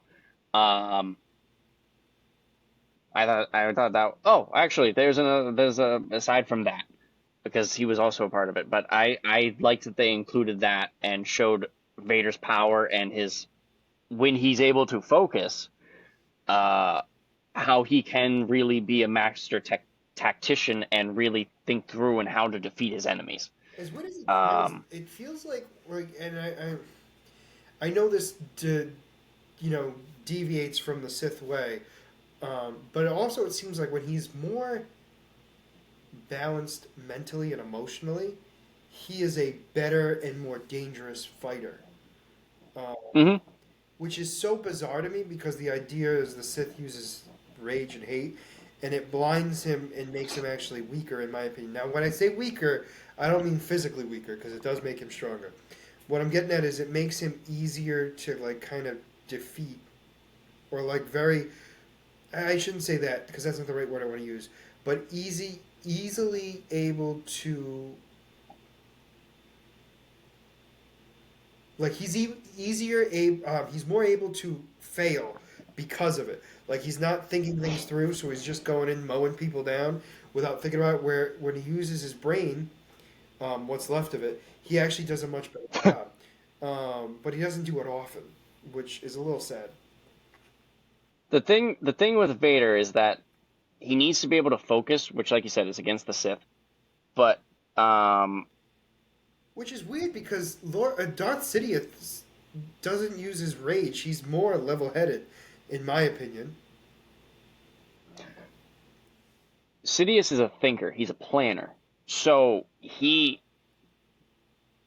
he has rage. He has hatred Well, for I'm everybody. not. Here's the thing. I'm not arguing that piece, but what I'm saying is, but you can still have the hate and rage, but it's all about how you use it. And Vader, to me, Yes, doesn't use it well enough at times. his He's his inconsistent. this kind of ties into that. This kind of ties into that death battle with Vader versus Okubo, Oshibo, Obito, but I'll give it to you. I'm Obito. actually surprised I can pronounce it. Listen, No, no, listen. no. One in a No, million times. this is not an insult to you. I am actually impressed with myself that I said it correct. Obito Uchiha. um, where when so during the death battle, how I was saying that Obito would be able to defeat Vader because Vader didn't have the mental stability to be able to fight off the mental manipulation. Um, that's Vader's weakness is because he is so mentally unstable. Um, when he's given a task and he knows what he needs to do, he can use his anger and rage to focus his plans. But it really depends on the situation where like in the Obi-Wan Kenobi show where he was so blinded by his hatred for Obi-Wan, he couldn't focus. The only thing he wanted to do was to torture him and to kill him. Burn. That got so like it overwhelmed him so much that he just completely, he completely lost his focus that he couldn't, he was just going through the He motions couldn't do instead of anything really else. sitting there and like, He literally couldn't do anything you else know, until he knew Obi-Wan had been suffering. yeah. That's really what comes down. Um, and I mean, in this book, it showcased that with his mental instability when he was Anakin. When he was Vader, he had the emotional fighting, but he had no emotional attachments to really, blind him, and he had his tasks that he was able to go and do. All right, that I will agree with. Um, That I will agree with. No, I agree. I'm actually but I what did you think of what did you think of Rook, the assassin, Thrawn's little assassin, which we did see in Rebels. I was gonna say, wasn't that the same thing as the Rebels thing? Yep. Interesting. No, I thought it was. I honestly didn't really think much of it, to be honest with you. Okay. I assumed. So here's the thing. I assumed it was the same one from Rebels, but I wasn't 1,000% sure. Hmm. Yeah, no, that's the same. That's him from Rebels. I liked his character. I thought he was, I thought it was a cool little add-on and build up of the character. I like that he went around and was helping the stormtroopers, and he was a massive pain in their ass. I also think it was interesting um, too the fact that like he didn't show up until season 4, and it was kind of like because of he well, was busy, doing stuff. Thrawn was giving him other Yeah, missions. which is interesting to me. But it makes sense in why Thrawn liked him or kept him around, I should say. But it wasn't. Yeah, it wasn't one of those things where it's like I obviously knew it was that. I because some of these characters, like I don't even think I knew he had a name. Like, Yeah, I mean, they said it in Rebels, but I think which they said it so I didn't. So because of the fact that I read these books and I knew he had a name, I was picking it up in Rebels. But when I was actually watching Rebels, the first time didn't click in my head. Now that I read the books and then went back and watching it, I'm like, oh, this is the same character. Oh, okay. Um, but I asked you this last time. I'm going to ask you this again. Uh, how was your perspective of seeing the Empire actually being seen as more of the good guys instead of the criminals, or evil overlord dictators? This one definitely was much more of the good empire, or the good side of the empire. I guess is the best way to put it. Uh, Hmm. it was definitely an interesting thought. It's a culture shock because it's not real, and what I mean by this is like it's like fake propaganda in the sense of like they're trying to show you how good they are when but you actually know that they're not. You know what I'm saying? Like it's one of those things where it's like I I don't think I cannot see them in a bad light. You know what I'm saying? Yeah. Like I feel like even though that this was like the best that they've been, like in all the renditions of the Empire, this was the best that Hmm. they've ever been. I still can't not think of them as the bad guys. You know what I'm saying? And I know that, Yeah. and I know that's not your point, but it's just more the thing. It's like even with what they're doing, I don't think of them as being the good guys. You know what I'm saying? Like it's a even though we have the perspective of it, from the Empire side and like supportive Empire, perspectives, I Hmm. still don't see it. I still had trouble seeing it in that same light that they do. No, hey, that's perfectly fine, and I totally understand that because we're so used to seeing the Empire as this evil entity that it's difficult to see them as actual good guys. Which Correct. I mean, And at times, like I said, they're still not good guys, no, but they, but they have at times done good things. I am not arguing that yeah. piece, but you have to do some good things to reel them in. So it's a tough thing because um, it's all about perspective and everything else. And I think to some species, they were heroes. The Empire were heroes to them. And then as time went on, they were no longer heroes. You know what I'm Hmm. saying? So it's one of those things for me where it's like, I get it, but I feel like it's just an act. It kind of goes along the lines of with Lebjiao, the human species on at the moment it was Mokijub. I don't remember the first planet's name that they first got assigned to. Oh, I think yeah. it begins with an R. Begins with an R, I'm not but even um, attempt. I have trouble with the names I have now. Let's not add more.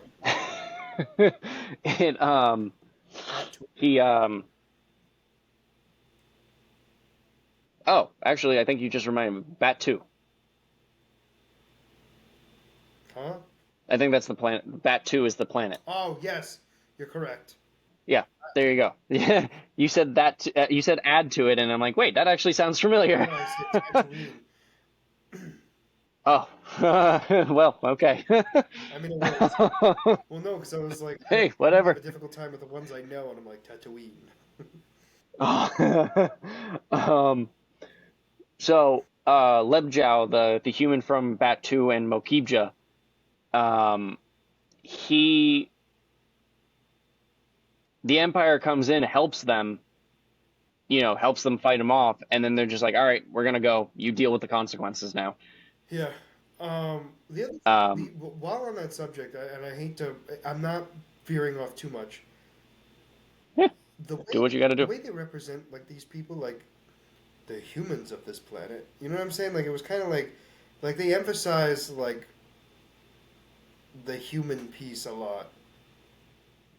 We talked about this last time about how I know. the But I mean, like I it was, I thought it, like in the Empire, it made sense to me, but like they're doing it in just general. I'm like, oh, this is blatant racism. Um, yeah. In throughout the thing, which it goes to show the other part of Vader and Anakin being completely different people, and how Vader's trying to be the exact opposite of Anakin. Vader constantly was against Thrawn because he's an alien. yeah, Um, he's like, oh, this alien's siding with this alien people. How could Palpatine side with this alien? And I mean, Anakin was was working with other aliens, and he was very like friendly with other aliens throughout all of his Jedi training. And then as soon as he becomes Vader, it's opposite. Got to be a completely different person. Got to hate everything, and and everyone. that includes yeah, that includes being a very big racist. Yeah, yeah. But yeah, overall, definitely did enjoy it. There is another book we have to read, right? What's the next one? Yep, this is book three of this particular Yeah. trilogy. It is called Thrawn Treason, um, which Is it is it kind is it sound the way it sounds? kind of this book kind of goes along the lines of we're going to be seeing him. So he's going to be working with his people actually.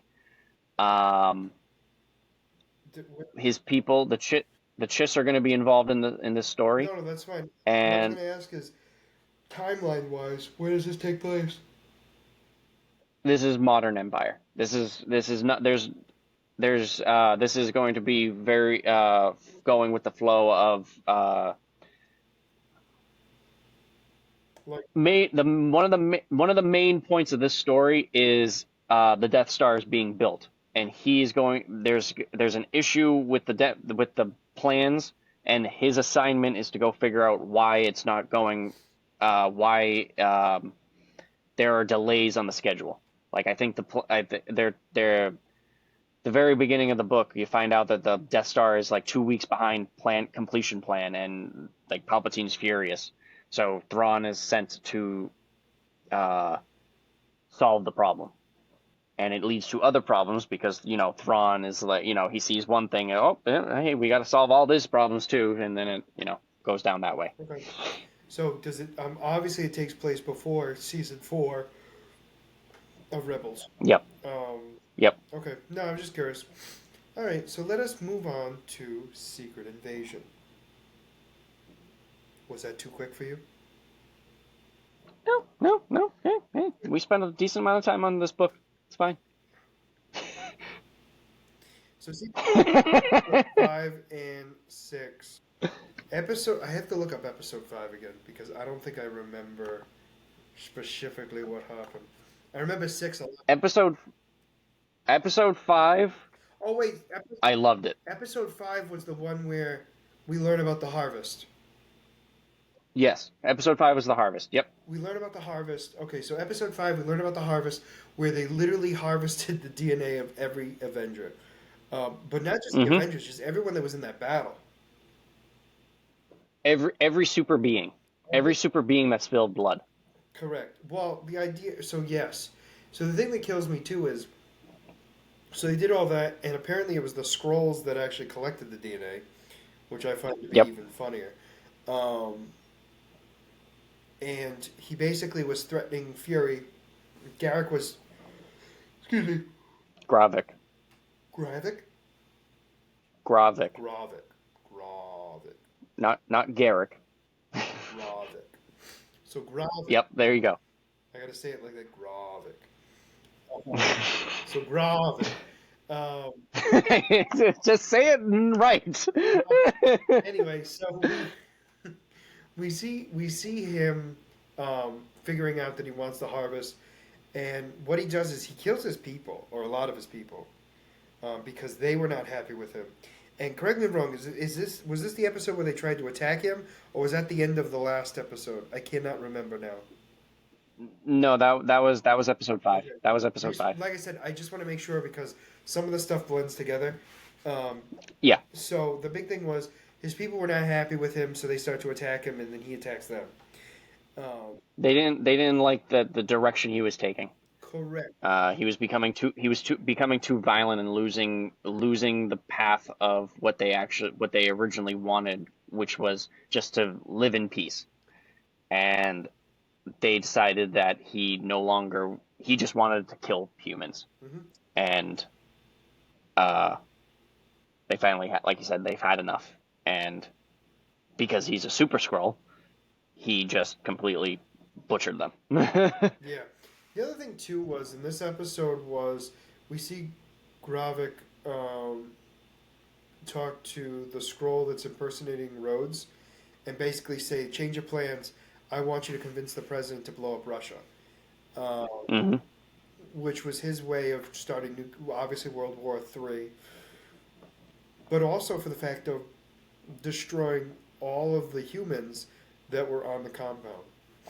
Like that was his other thought process Yeah. too, which was something like I didn't register right away. Like, why would he blow up his own base? Like that's stupid. Forgetting that there were so many humans in the base because they were infiltrating them. Now, when I say so many, Yeah, that didn't click in my head until episode six. agreed. No, Um, no, no. I agree. When they started to, yeah. Um, so what happens is obviously, so Nick Fury is like, all right, I'll do it, and he teams up with the SIS woman, who is first off amazing. When yep, she shot the, I love her sass. it's so British, a- and yet so awesome at the same time. I mean, when she shoots her boss, it was priceless. Like Oh yeah. she's like, okay, so here's how this is gonna go. You're gonna tell me exactly what's going on and why there are scrolls everywhere. I don't know what you're talking about. Okay, Eh, I guess we're gonna play this game. Psh, shoots him. Now, here's the thing. Luckily for me, there's no rule on killing scrolls. Only humans. So let's make this very quick. And I'm just like, wow.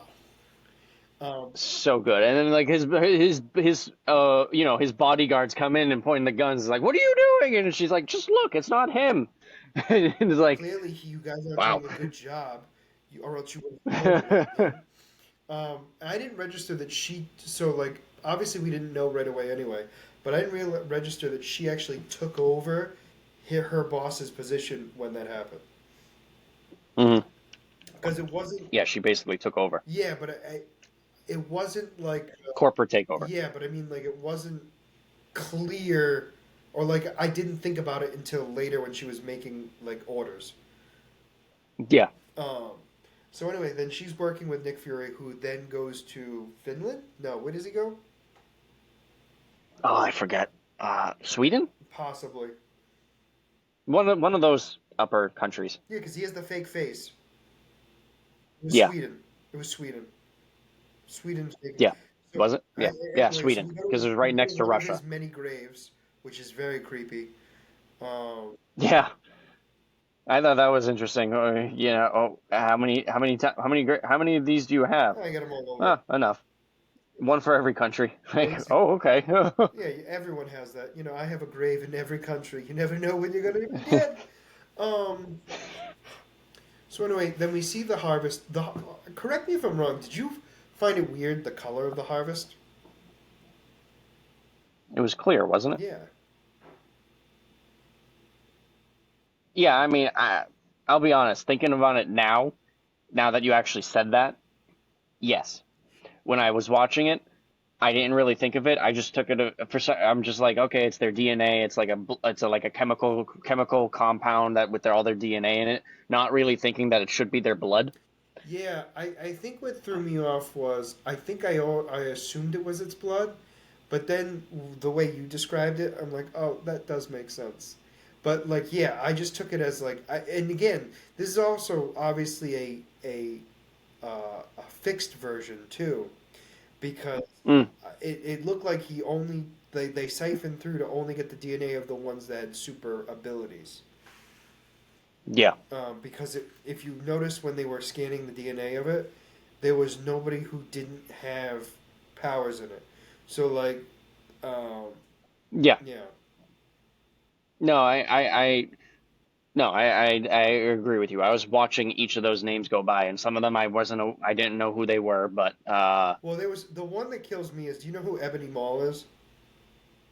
no, You do. You just don't realize you do. Because I don't think he's ever. probably. I don't think he's. I don't think in the movies we ever heard his actual name. He is Squidward. What? You know who I'm talking about? I've The one who used all those needles on Doctor Strange. The telekinesis. yes, there we go. I Yeah. was like, I'm trying to think of the. Because I'm like, I know you know who he is, but for the life of me, I don't remember them ever saying his name in the movies. No, they actually did. I remember it because No, it was an when Endgame. It was only an Endgame. I think it was only an Endgame. I don't think it was no, Infinity War. it was in Infinity War. It was in Infinity War because when Thanos went to his home planet to meet him there because he was supposed to arrive with the time stone, Oh, Doctor Strange said, he saw Doctor Strange and he's like, "Oh, that means so and so completed his final mission and he brought the time stone to me." He said his name when they did yeah, that. right. You're right. You're right. That was the only time that they said it. You're right. I'm not gonna remember that. I'm not gonna pick it up, but No, no, no. That's fair. No, I didn't even think they said his name, to be honest with you. So clearly, I didn't hear it. I remember in Endgame he said his name because he presented something to Thanos and said, "I, Ebony Maw, present this stone to you, oh gracious, great Titan of whatever." Um, I don't remember him having many voice lines in Endgame. The only thing I remember him talking a lot was in Infinity War. So you sure you're not mixing that up? no, because remember when they go to the past and we see him only he only talked during the scene where Thanos finds out about the past, or finds out about the Oh, future. okay. Sorry, not about the past, about the future. Yeah. That's the only time that Ebony Maw talks in Endgame. It's that one scene that he actually has lines in. Uh, Okay. you know when Nebula starts to malfunction? Yeah. No, no, no. I know what scene you're talking about. Yeah, Yeah. it's the only time he talked in Endgame. It was, you're right, in Infinity War he was a much talkative person, much more talkative. Yeah. Um, but anyway, so we have all the DNA in there, and he gets all dressed up in his Nick Fury outfit and goes ready to the town basically. And in Yep. my Is opinion, gonna start the final fight. the best ending to any episode ever. Him just walking with his cloak, his Oh guns, yeah. and his eye patch, just walking into In his little beanie. yeah, little beanie, walking into the fog right past his own grave. It's just Yep. iconic. And then, all right, how did you feel about episode 6? All right. I'm gonna be honest. I did not like it. Here's my thing. I think I would have liked it more if the. I think so. One of the big things I wanted to talk about with you on this was one of the biggest issues I have with the MCU right now is and hear me out on this. They've claimed how they're going to do all the shows. That they're going to be this structure. There's only going to be 6 episodes for all their. It doesn't work for all of them, and I think it was case in point with this series. It needed to Yep. be either another season or, for sure, more episodes because it ended way too quickly. In my, Or at the very least, these episodes need to be longer because it was way too quick. 30 minutes is not enough. And the other thing too, like the fight scene was so quick, but then there was still so Yep. much of the episode left. It's like you could have dragged that out for a lot longer, and I would have been a lot happier. I understand Yeah. budgets are tough Uh, or whatever, but I still. I was very disappointed with how short the fight was. I really wasn't a fan of how the fight went down. Like, I mean, I don't know how the character works in the comics, but I just didn't like the whole the. I thought the transforming arm to gain their powers. I thought that I wasn't really a fan of that. So, I don't know. yeah, no, it does. I So, That's how it works in the comics. yeah, so this is where it gets weird. So, I don't think so it needed to be done for the Hulk, for Groot, okay? I don't think it needed to be done for Ebony Maw. Um, so like there were certain characters like when Mantis was and everything else, like they didn't need to do that. You know what I mean? I understand why they did it for the point of like the character, so Yeah, that way the audience knows what power they're mimicking. I understand that. I'm I thought I wasn't really a fan of the look. It might have been because of the CGI, like it wasn't that no, great, but like it didn't feel right. in the comics like he can change his so like again in the comics he only has four powers. He has the Fantastic Four. Yes, Um, so the only one that his body changes is technically when he transfers the the thing. thing, because the others it's just his own skin either stretched, burned, or invisible. Um, Hmm. so like the Hulk made sense. Um, like Drax didn't make sense, Drax but didn't make sense. did not. Well, no, because Oh, okay. his skin isn't what makes him powerful. He just has the super Okay. strength. Where it's the gamma Hmm. radiation for the Hulk that expands him to grow stronger. You know what I'm saying? Like, So in the comics when he transformed, like when he's using the thing's powers, is it like just his arm or is it like his whole body that no, just becomes his like arm. the Well, thing? it's actually whatever part he Oh, okay. controls to want to be that. So, Oh, okay. yeah, at will he can manipulate his body to whatever one he wants. Oh, He could okay. do multiple at once, which was not. I have to say, First off, before you say anything, who was the ice? I have no idea. I think was it Loki? But like Loki wasn't there, so like I was very Well, the thing with Loki, maybe they could have gotten the DNA because they've captured him a couple times already. yes. You understand Um, what I'm getting at? It was very but no, that one I don't know. I was going through the characters, like when they were showing the computer screen, I was going through the characters. There were a couple that I didn't know, so I mean, maybe one of those characters is that ice one, but I no, I'm clueless. no, I No, agree. absolutely no No, idea that who was the the ice. only power where I was like, there's nobody with ice powers yet.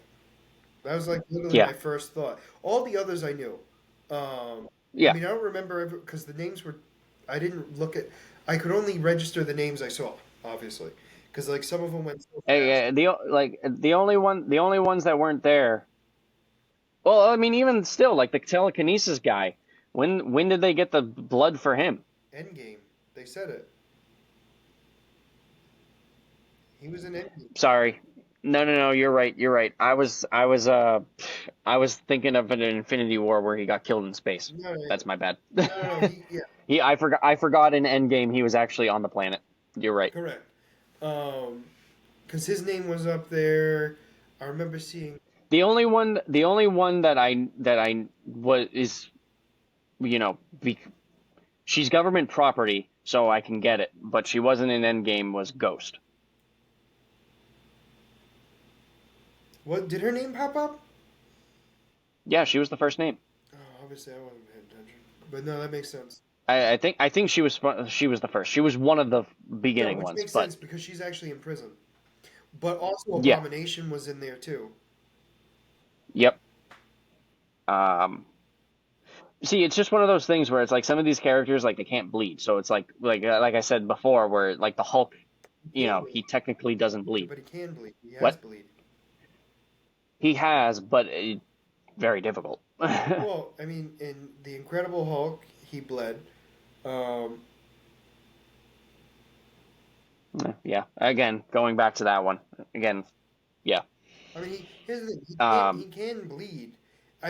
So here's the thing. I agree with you that it's not easy, but he can bleed rather easily He just heals quickly. It's a weird. Okay, fair enough. No, you're right with that. You are totally right with that. So all you Um, need is, I mean, granted, if you're close enough to scratch him, I don't think you live it. But you know. but my point I'm making is, it's easy to get his DNA, but not for the person that's getting it. Somebody's getting his DNA, but it ain't the person that's. It ain't the way that they wanted to. Yeah. Um.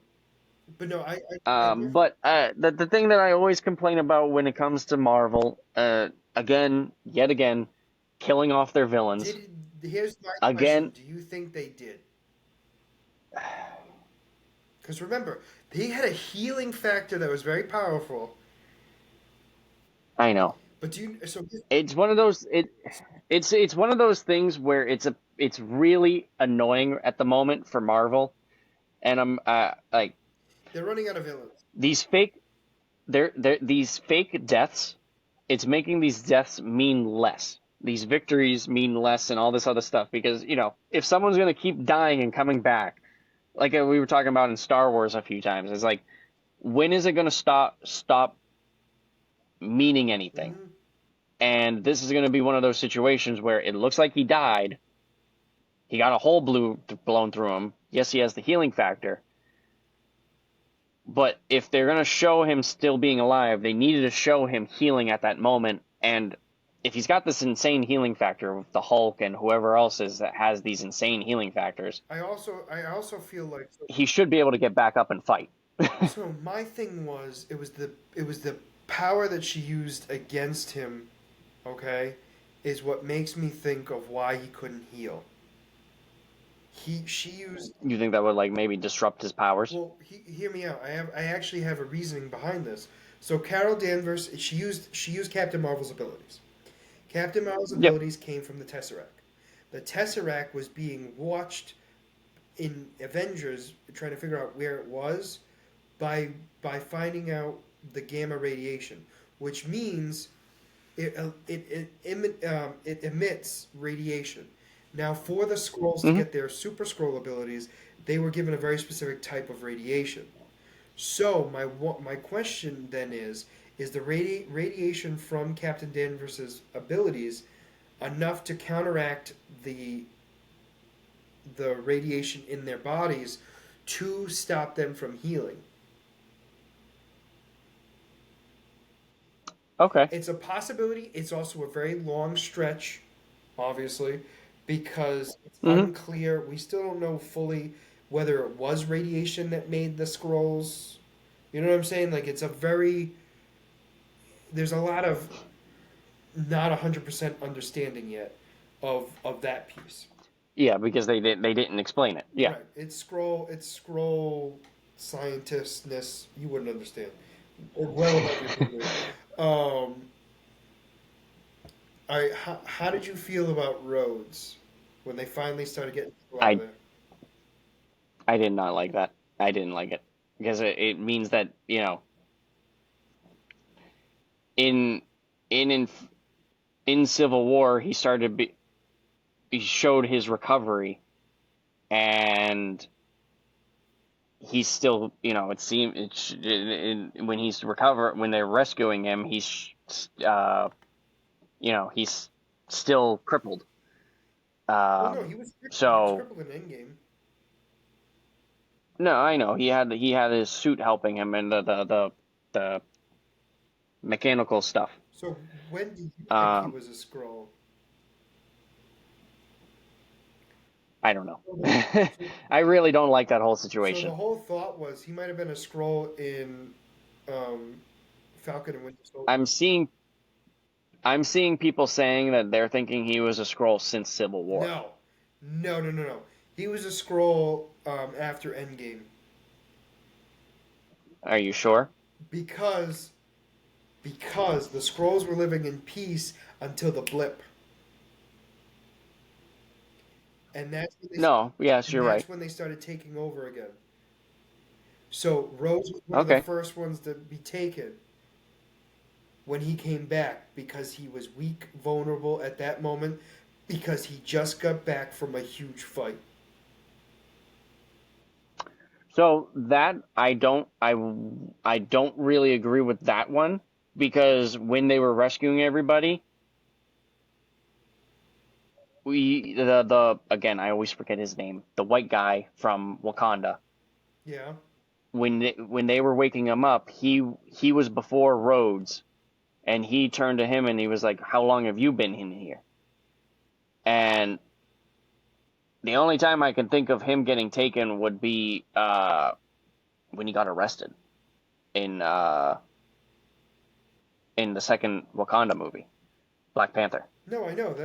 which That's what I'm thinking got captured as well. didn't Wakanda take place after Winter Soldier? Yes, but what I'm getting at is he made it seem like Rhodes was already there when he got put into the machine, Yeah. which means Rhodes was in there before Wakanda Forever. Because the guy made it seem like Rhodes was in there before him. Because he No, was like, "How long?" I took I took it differently. I took it as like Rhodes has been in there for so long. Like he went in there, saw Rhodes, and then was put under the machine, and was now. You know what I'm saying? So that's why. oh, That's how okay, I took it. maybe.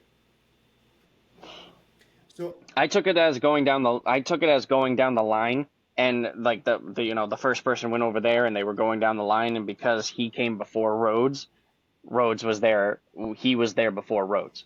yeah, That's how I took I it. don't think so. I think he. I mean, I can't say for sure it was right after Endgame, but it was definitely in between Endgame and Falcon and Winter Soldier. Yeah, I'm seeing a lot of theories online about how everyone's saying that he was a scroll since Civil War, Yeah, no, and that like there's no all way. this. But you are right with the whole. They didn't start having an issue with people until after the blip. You are Yeah, correct with that. Um, because but the only thing is that the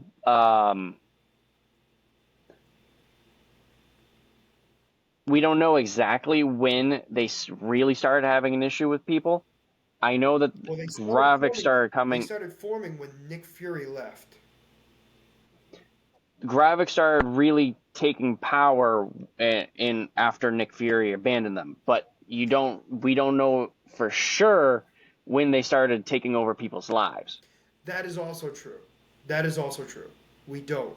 I feel like I feel like it was right after the blip where Nick Fury leaves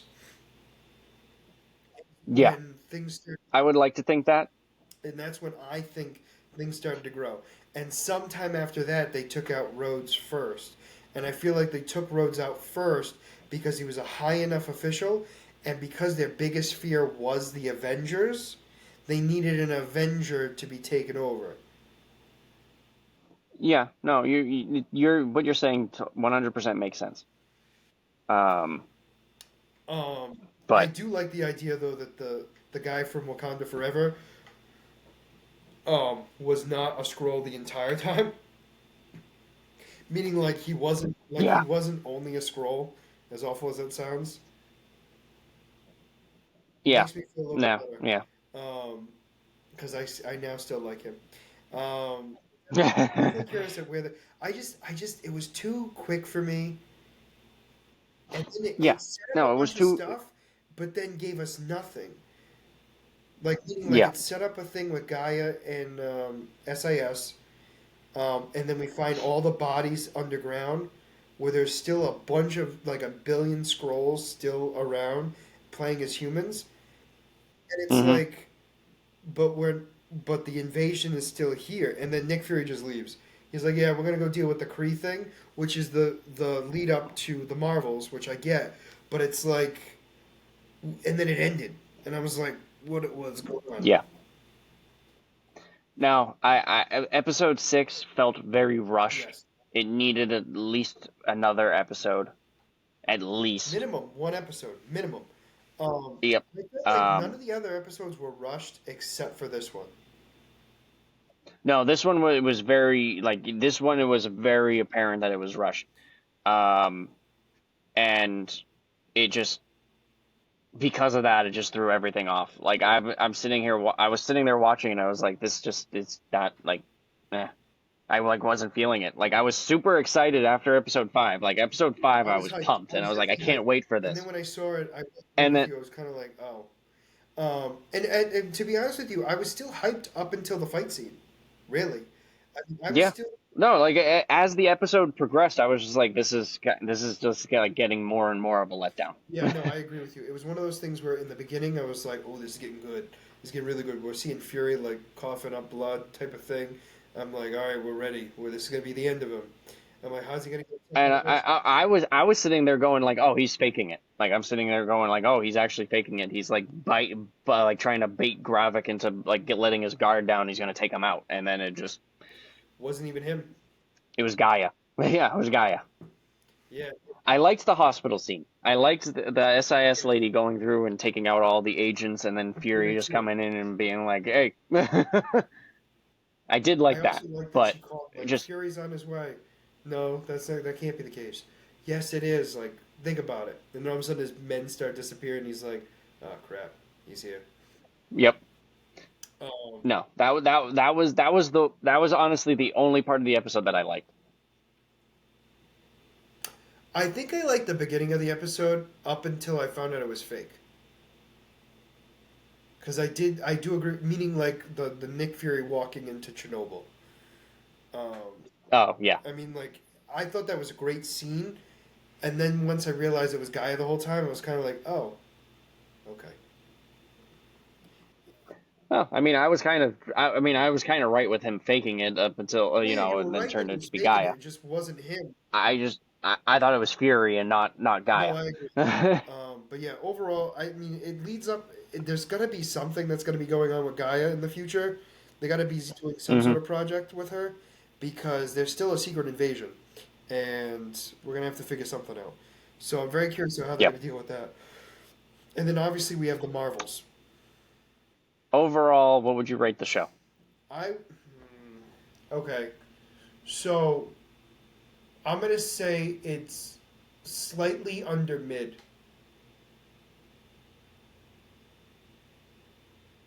So like a 6? 5. Oh, you're going that low. Hmm. I would have kept. I think it would have been a 6 or a 7 had it not been for the last episode. If it wasn't for the last episode, I would have gave it a 7. After the last episode, I would go with a 6. Yeah, I'm going with a 5 because I think I was very disappointed at how quick it was, and that one episode kind of really. I don't want to say ruined it because it didn't ruin it completely, but it definitely let me down. Where I Yeah. felt like it was leading somewhere, and then it just dropped off. Quite literally, it's like, hey, It just we gotta, yeah, it just ended. hey, now we got the Marvels going on, so we got to go in space. Come on, bye bye. And it was kind of just like, Yeah. oh, okay, that's stupid. Like to me, that was just So, ridiculous. And because of so you're gonna rate the so are you gonna be rating this then as the worst MCU show so far? That is this gonna be your least liked MCU show?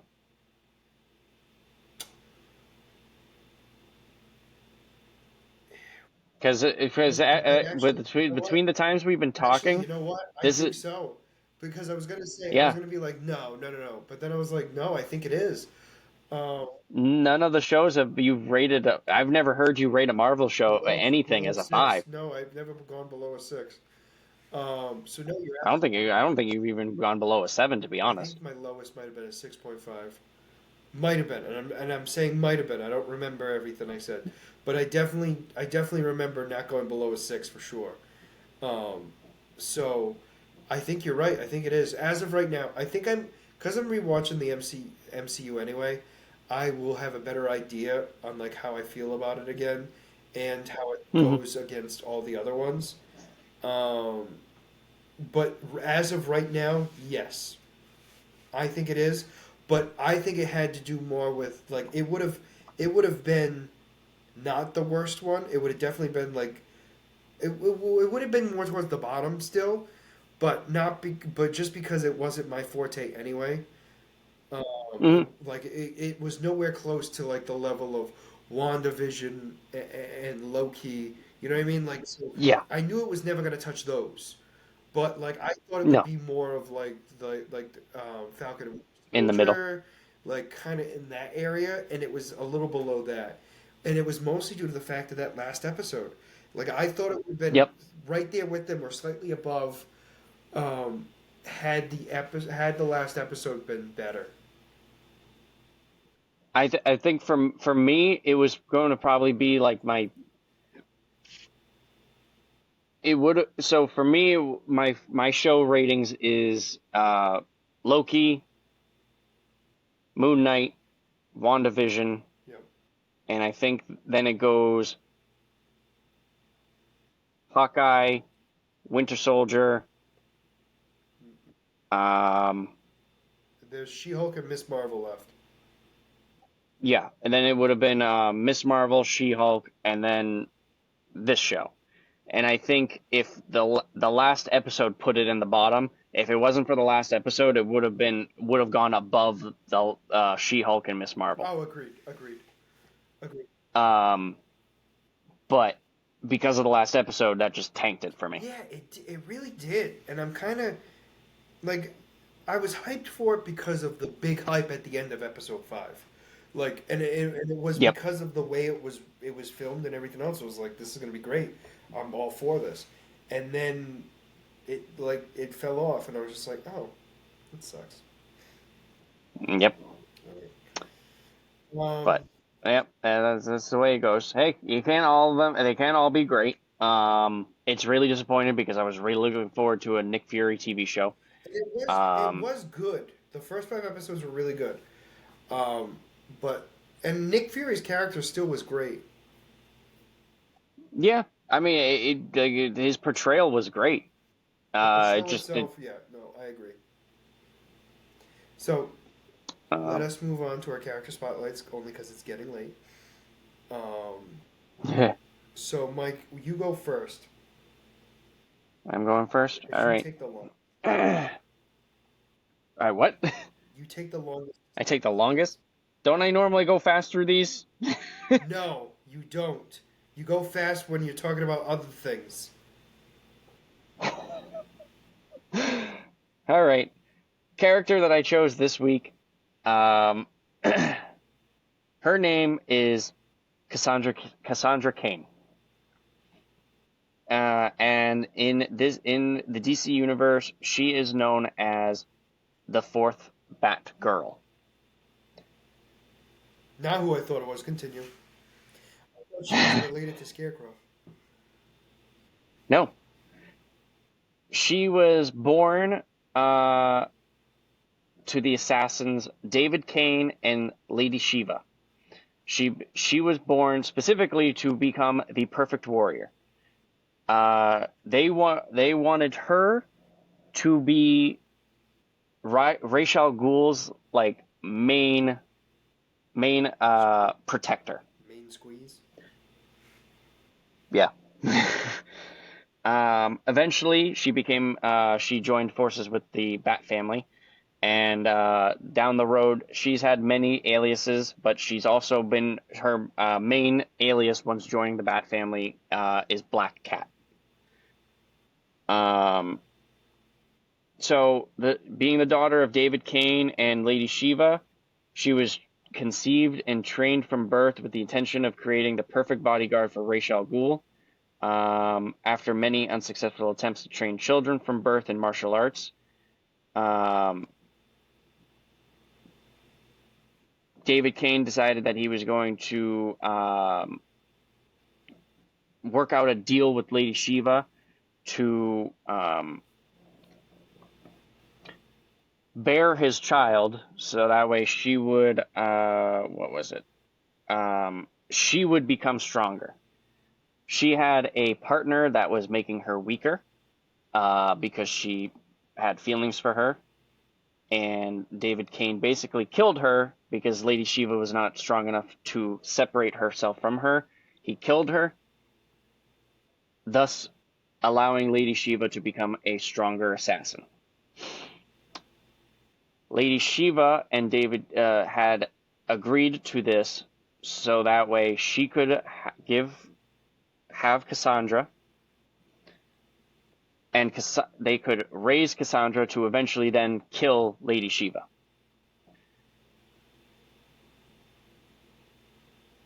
Kill during their huh? kill her mother?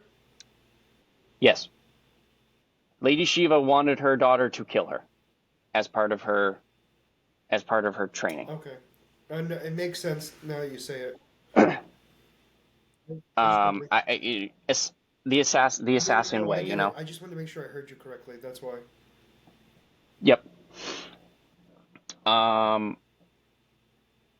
so part of Cassandra Cain's training from her father, she was trained from birth to fight, but he never taught her to speak. So her language was fighting and reading people's body language.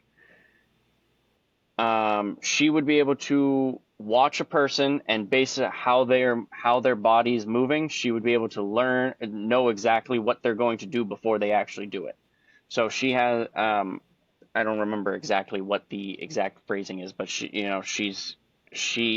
cannot talk, or if she can, she does, but very limited. She's a mute. Her almost, yeah, Pretty close to it. yeah, and her language is fighting, basically. That's what they were raising her to do. Um, when she was 8, Kane decided to rush her training and experiment. He took her on her first hit, and he had her kill the target. And when she killed her the hit, it basically scarred her. She was terrified and mortified, and she ran away. And eventually, she ran into the Bat family, who took her in. Specifically, Barbara Gordon, the original Batgirl. Who at this time actually was Oracle. Um, when they came across her, Oracle, like I said, took her under her wing and tried to raise her to fix her upbringing to become a better person, and try to help her overcome her past. Um, it was a very bumpy ride. There was a lot of times where, because of her upbringing, being part of the League of Assassins, just like with Damian Wayne, her more violent side would try to start taking over. Um, but there would be a lot of things where they would go on missions, and she would disagree with Batman and Oracle and the other members of the Bat family, and she would try to become more aggressive, and Batman would try to put a stop to it. And there was actually a lot of friction between Batman and Oracle, because they both had different views of how they should train her. And there were times where Batman was just like, you know what, she's just got to do what she's got to do, and eventually let her get it over with. And Oracle is like, no, you can't do that, because if you do that, then she's going to fall back to her past self, and that's what we're trying to prevent. Eventually, they came to the conclusion that what they are going to do is they're going to have her fulfill her purpose, which was to fight her mother and hopefully have her kill her. So Lady Shiva and Cassandra Cain eventually fight, and Lady Shiva absolutely destroys her. She kills her, and Cassandra Cain basically stood no chance. So Lady Shiva was able to kill her. Lady Shiva then did something that brought her back. Did not bring her to the Lazarus pit. I do not really know what it was that she did to bring her back, but she brought her back. And when she brought her back, that basically cleared Cassandra Cain's mind. Hmm. She no longer had the bloodlust. She no longer had the need to become more in her more aggressive self, to be like the League of Assassins. Okay. So it like I said, helped her clear her head. She had a rematch with her mother, Lady Shiva. And when she had her rematch, because her mind was clear and she was able to focus, she was actually able to beat Lady Shiva. She did not kill her, though. And because she did not kill her, now Lady Shiva went into hiding, vowing to come back and kill her again. Um, just like most families in the most people in the Bat family, acrobatic, Oh yeah. insane martial arts skills, all the typical Bat family stuff. Incredibly smart, all this stuff. The only difference is that because she's a mute, um, she has the only difference is that she has that ability to read people's body language and predict their movement before they can. Um, I believe if you give me 2 seconds. Oh, it's precognition. That's what it's called. Okay. Um, but yeah, that's Cassandra Cain, otherwise known as Batgirl. She debuted in 1986 and has gone throughout all the way to 2011, I believe. Then that's the last we've seen of her in 2011 in mainstream media. Okay. Um, Are you ready? but other aliases that she's also gone by is like I said, Black Cat, Kasumi, the Nothing, and the Mist. Okay. Perfect. And All right. Ready for mine? yeah, you can go along with your character now. Mobius M. Mobius. Mobius and Mobius. Mobius M. Mobius. So M. Period Mobius. Um, the Mr. Mobius M. Mobius takes his role at the TVA seriously and executes his job as time travel administrator and judge with precision. So, he's portrayed by Owen Wilson in Loki, FYI, which I'm pretty sure you already figured out anyway.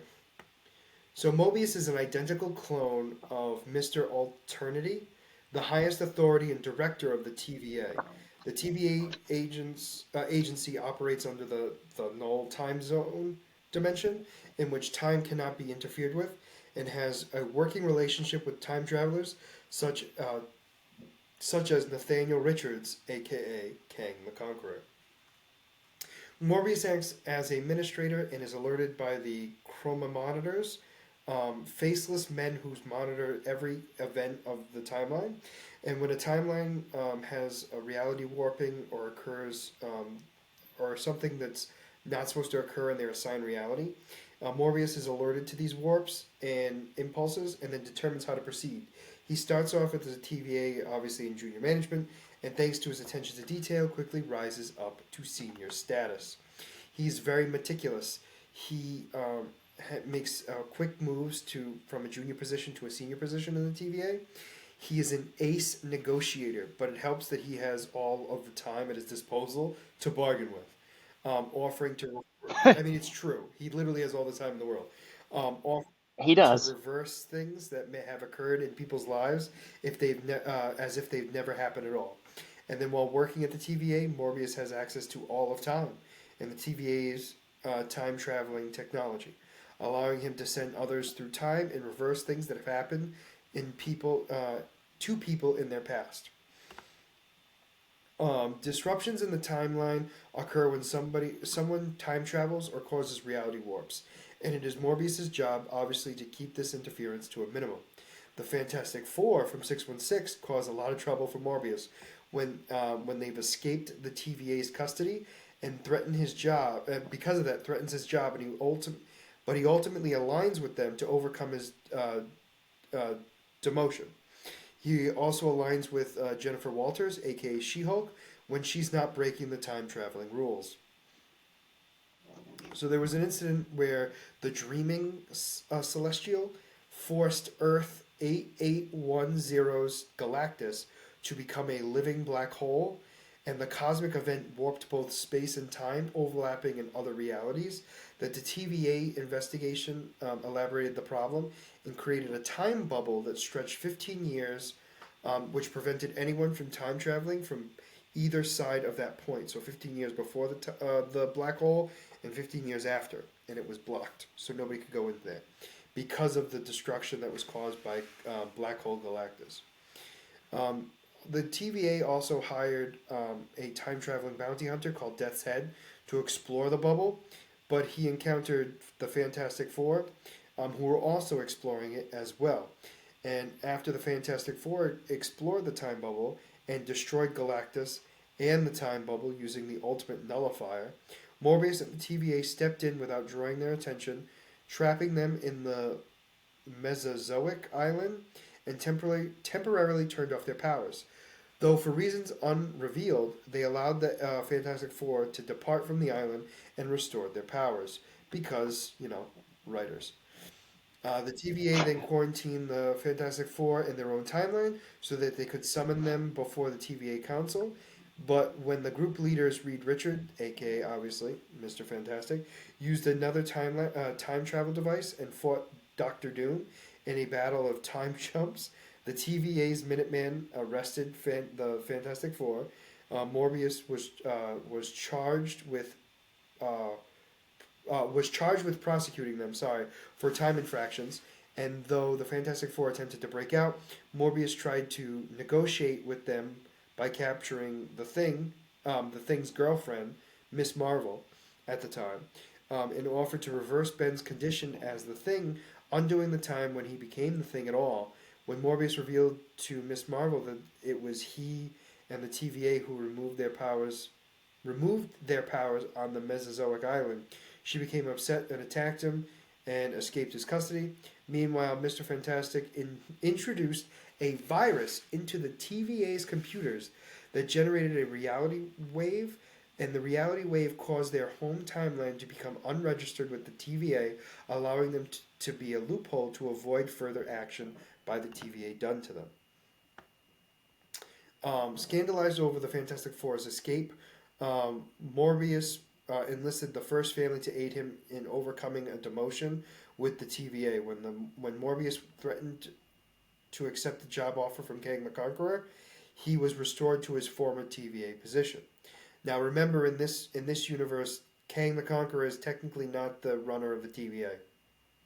Just so you know, in the comics, Okay. it's weird because it's a version of Kang the Conqueror, but it's not Kang the Conqueror. He has a different name. It's a weird. It's just another Kang. It's not the Kang, but it's another Yeah, Kang. but he has a very specific name. Yes. Oh, okay. Morbius also has acted as a judge during the Jennifer Walters time trial, who was She-Hulk, obviously, and when she was charged for crimes against the space-time continuum. Although I do not know exactly what she did, she was sentenced to be erased from the timeline.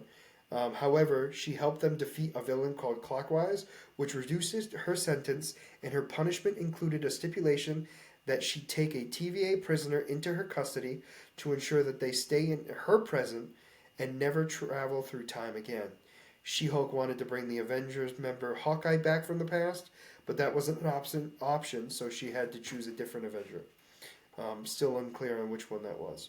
Morbius also asked Walters where she was the year previous, as the TVA had lost track of her for 8 months, and she informed him that she had been in Idaho, the Baxter Building, and the Negative Zone. He then inquired her gamma changer device, which he needed to change into She-Hulk at the time, and he planned to update the folks in the continuity. But before doing so, he introduced her officially to the Avenger she chose to bring back to her timeline, which was Matthew Hawk, who was called Two Gun Kid, and he was from the 1970s on Earth 616. And Morbius found the cynical nature of the events disturbing and intriguing, and escorted them out of the offices of the TVA to a time traveling device that took him back to She Hulk's timeline. And that's pretty much all he's ever really done. He's not a big time character, obviously, nor is he really in the MCU either, but he is definitely somebody who was higher ranking in the TVA in the comics than he is in the show, Mm-hmm. which is not a huge problem whatsoever. But overall, definitely thought his character was interesting. I am going to be doing some TVA characters for the podcast for my character spotlights up until Loki because, hey, we got to get ready for it, right? So that Yeah. is Mobius. And as always, guys, thank you very much for listening to our podcast. I know it's 2.5 hours long, but we appreciate you listening. As always, if you like the content you see, please like and subscribe below and make sure to catch us back in another 2 weeks for our next episode of our podcast. This is Scott and Mike signing out. Have a good one.